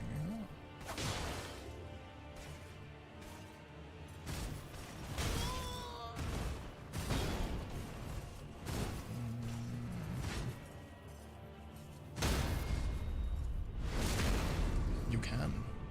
You can actually parry almost everything.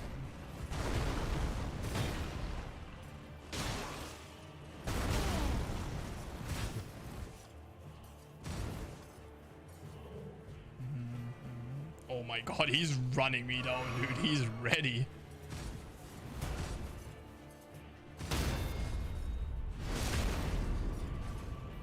And so am I.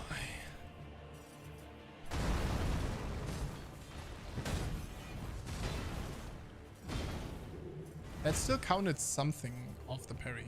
You know what I mean? Like still as kind of a deflection at least. Was not able to see that sword. That was a little bit scary.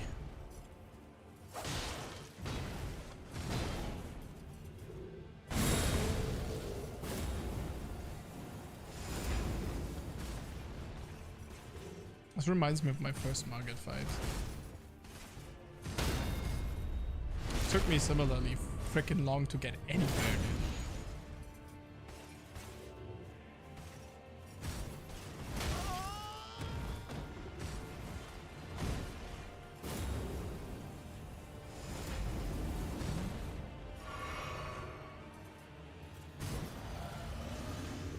hit. It's already like mildly annoyed again, but fine. Yo, we're doing it. The fact that I did not get hit by that is a little astonishing. So this timing I feel like I have done. That one is okay now. I just don't know about the rest of the timings. Oh, he's doing it again. When will you learn, old man? That's a better one. I'm still scared of that one. Yeah, he does. Yeah. That was obvious that he does number 2 there, because number 1 wouldn't hit. Ooh, beautiful mix-up. Huh? Fuck out of.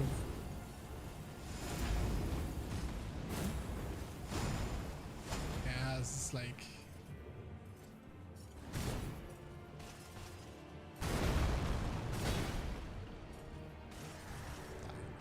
I don't even think I can parry that so far away from him. Oh, he didn't go for the whatchamacallit. I'm gonna have to heal though. What?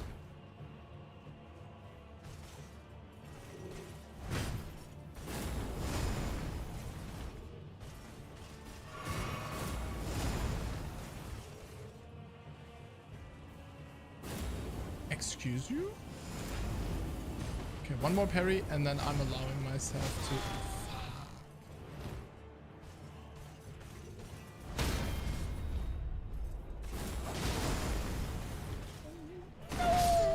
No!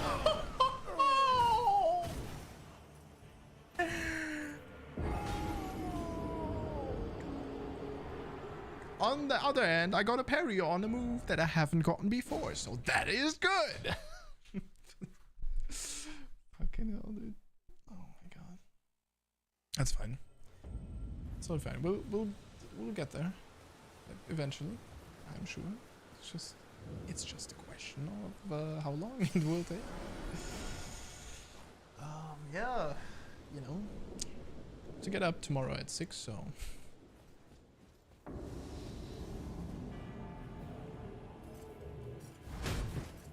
Nice.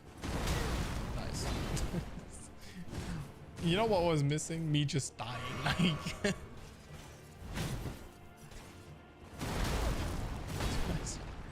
How do I... Man.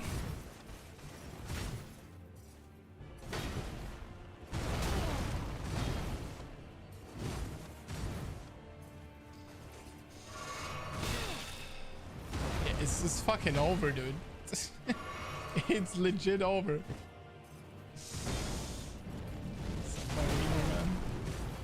He doesn't even care, dude.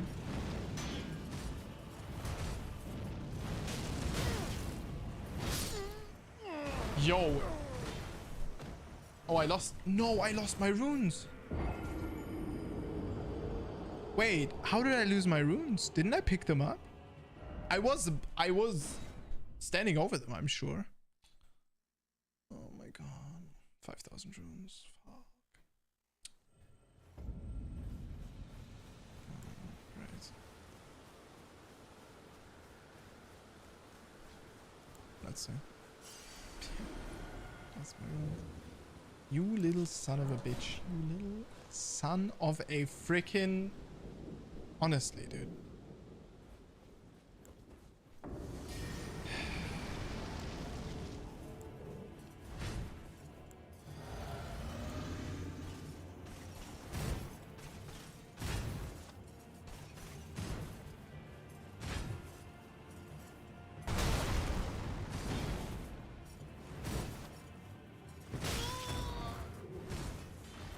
Why am I even trying to parry that stupid fucking move? Can you please? Please.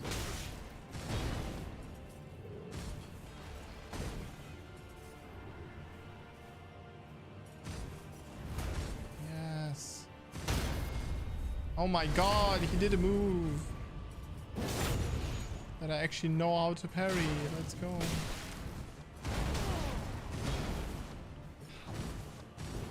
did I get tagged like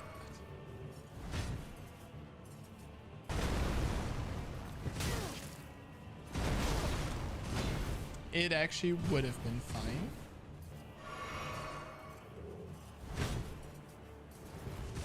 Okay, so can't parry that. We can't parry that. We can't parry that. I'm sure we could parry this. I don't know if I could parry this.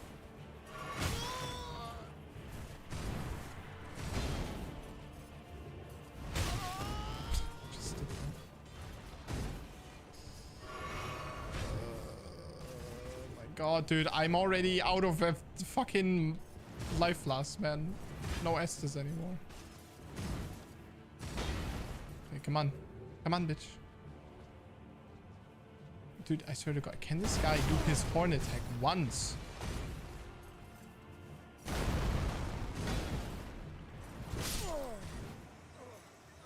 Dude, he has done this attack once.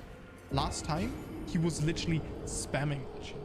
Is there like a pattern that they do, and sometimes they just do like some moves much more in some of their lives? Like, is that just how it works? Because I could swear that is literally how it works right now. Like, well, shit. I mean, we ain't got nothing to lose, right? So let's step on it.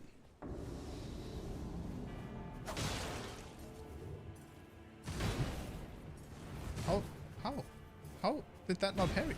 I don't understand. Can you please do your shield move once? That's also good.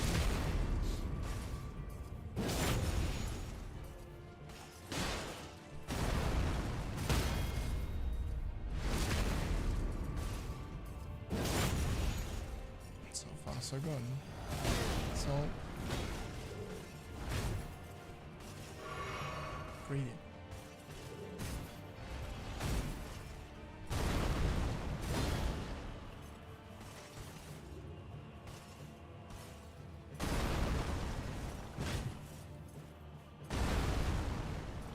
Why is he doing this one 3 times?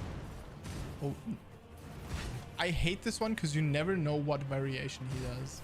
At least I don't.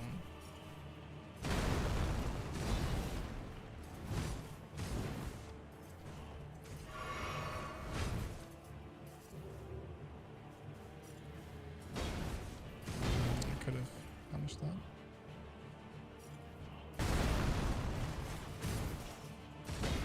That.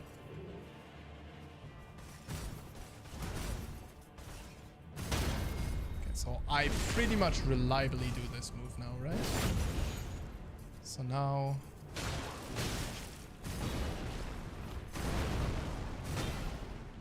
we just need to do the other ones as well. Hasn't been working out.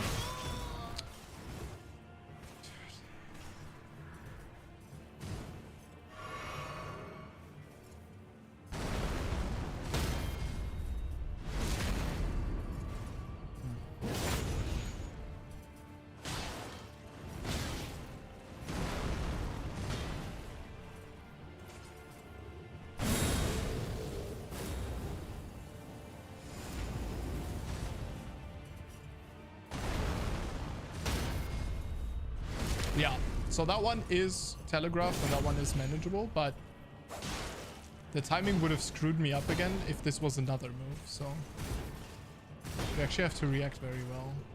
Yeah. Can you do the shield charge like once, man? He hasn't done the like easily parryable move in such a long while. There he goes. You only need to complain, eh?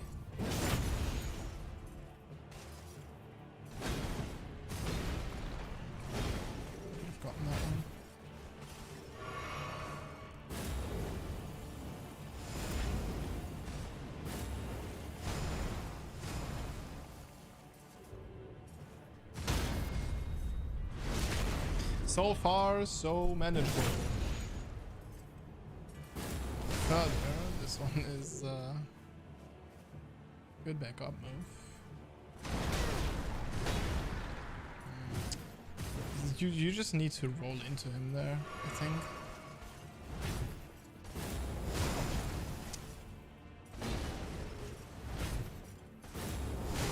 But I never get the timing on the tail.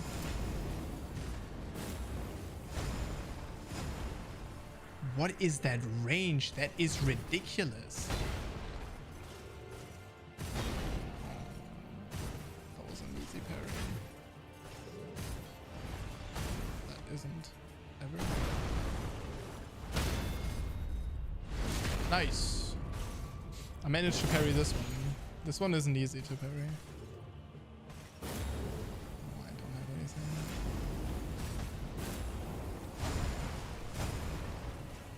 That was such a late roll by me. I'm surprised I'm alive and I didn't get hit there. Please do the easy parryable. Yes. No. No, he did it and I fucked up. No.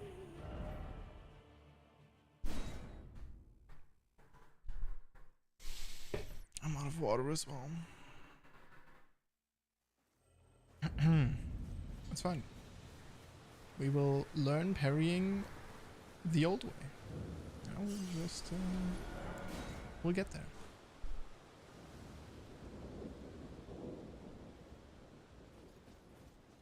You know, I'm thinking I should jump over his like stomp. The timing on that is so fucking annoying, dude. I don't want to do that.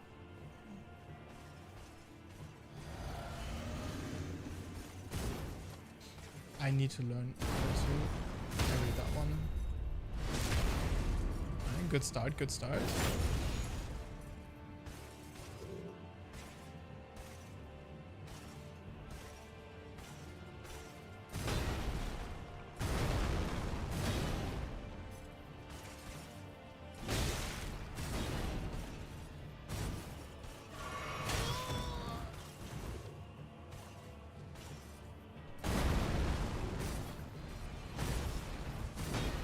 Actually, no. Beautiful.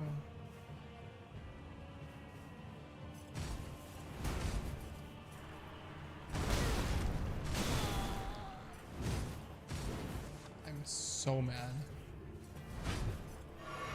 He does this like every full moon. Of course, here he did it.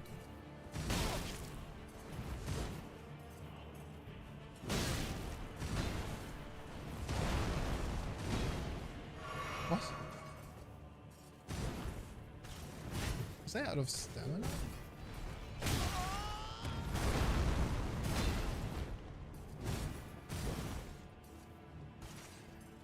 I hate you so much.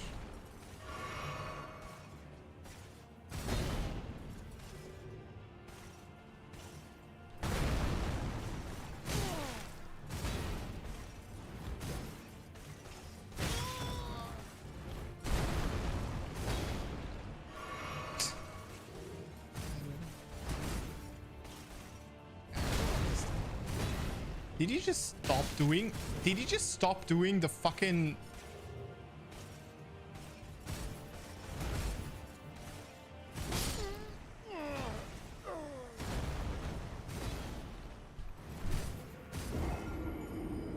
I legit pressed the button though.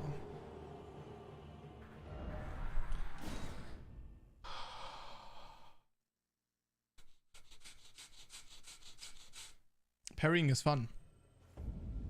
A lot of fun. Anyone who tells you differently is a liar.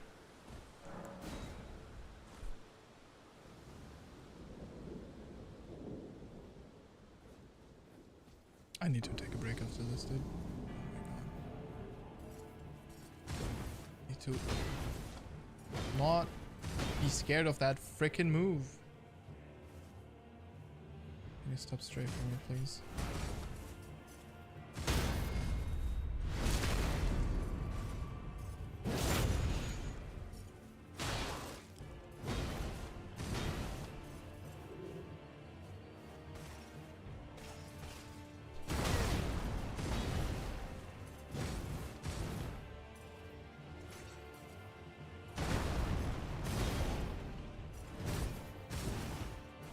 How am I alive?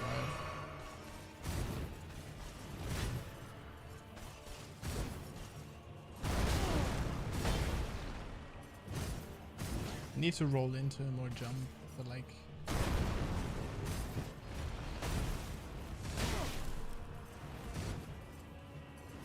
fact that I didn't get...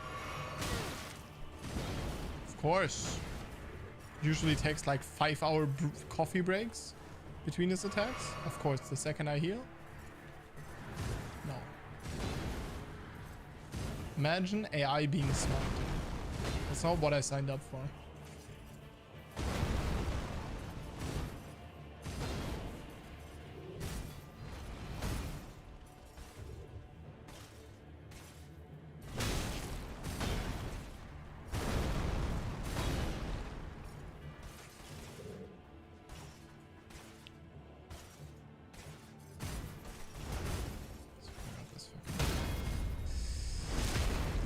Is it just me or like that?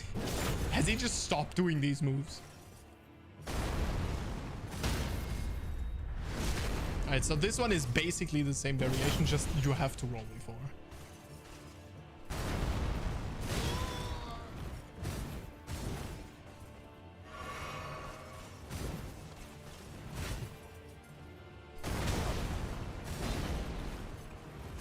How did I get hit?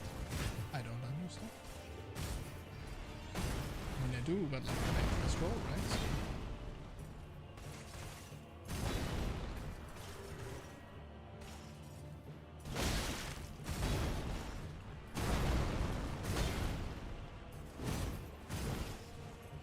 there should be an opening here. Oh.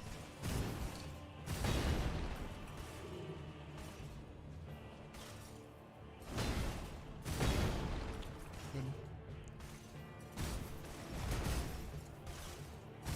Yes.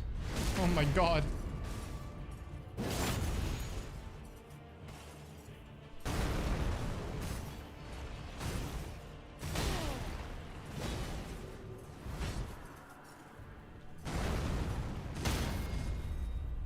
Oh my god, he had mercy with me.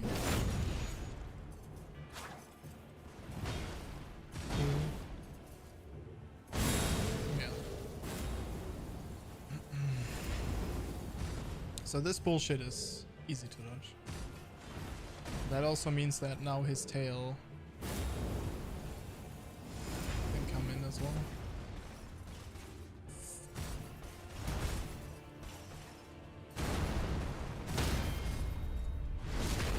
Oh! I jumped it! I didn't know. Oh!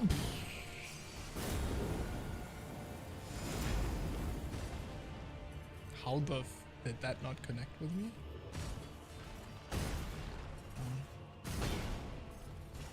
Could have blocked that. Could have dodged. Oh, parried that.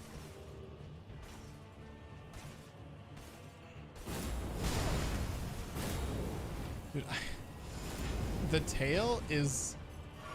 The tail's a rough one, man.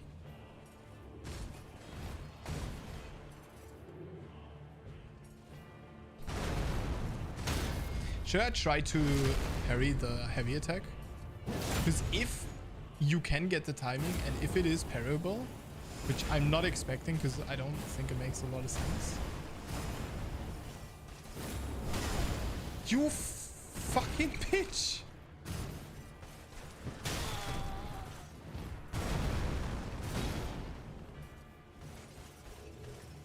Oh no. No, that was my last flight.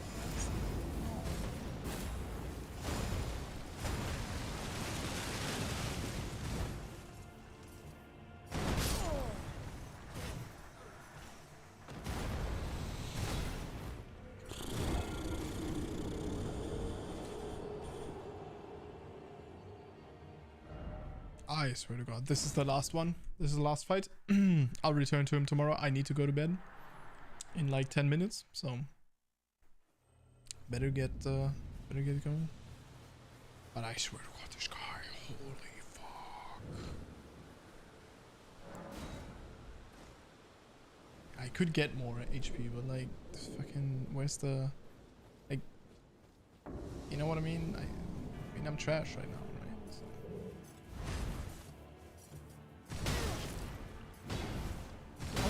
How do I not dodge that? How do I make the same mistake ever again? Ah, yes. I just don't want to get up anymore. Just want to use the... Okay, so that was not parryable, right? Because I parried it and the game just said nope. Or I was just too late. Which is possible.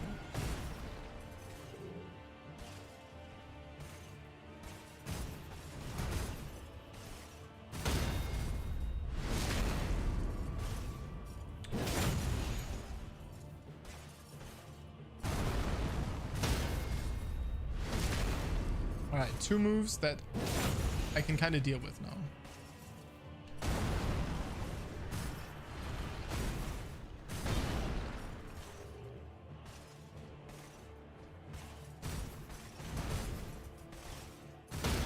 Need to be careful. The shield is a really good roll catch if I stay in his face too much, like too far in his face.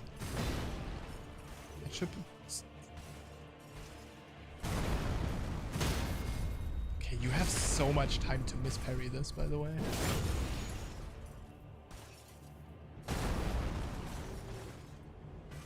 You just did nothing, what?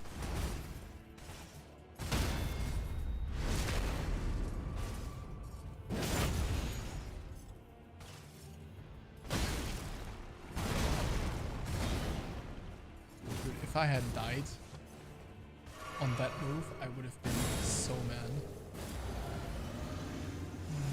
No, that means the tail is coming.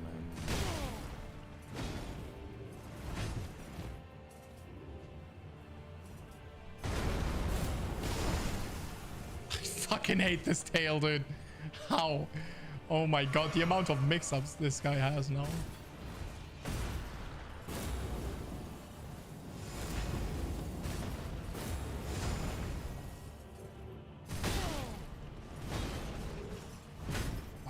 Try to parry this.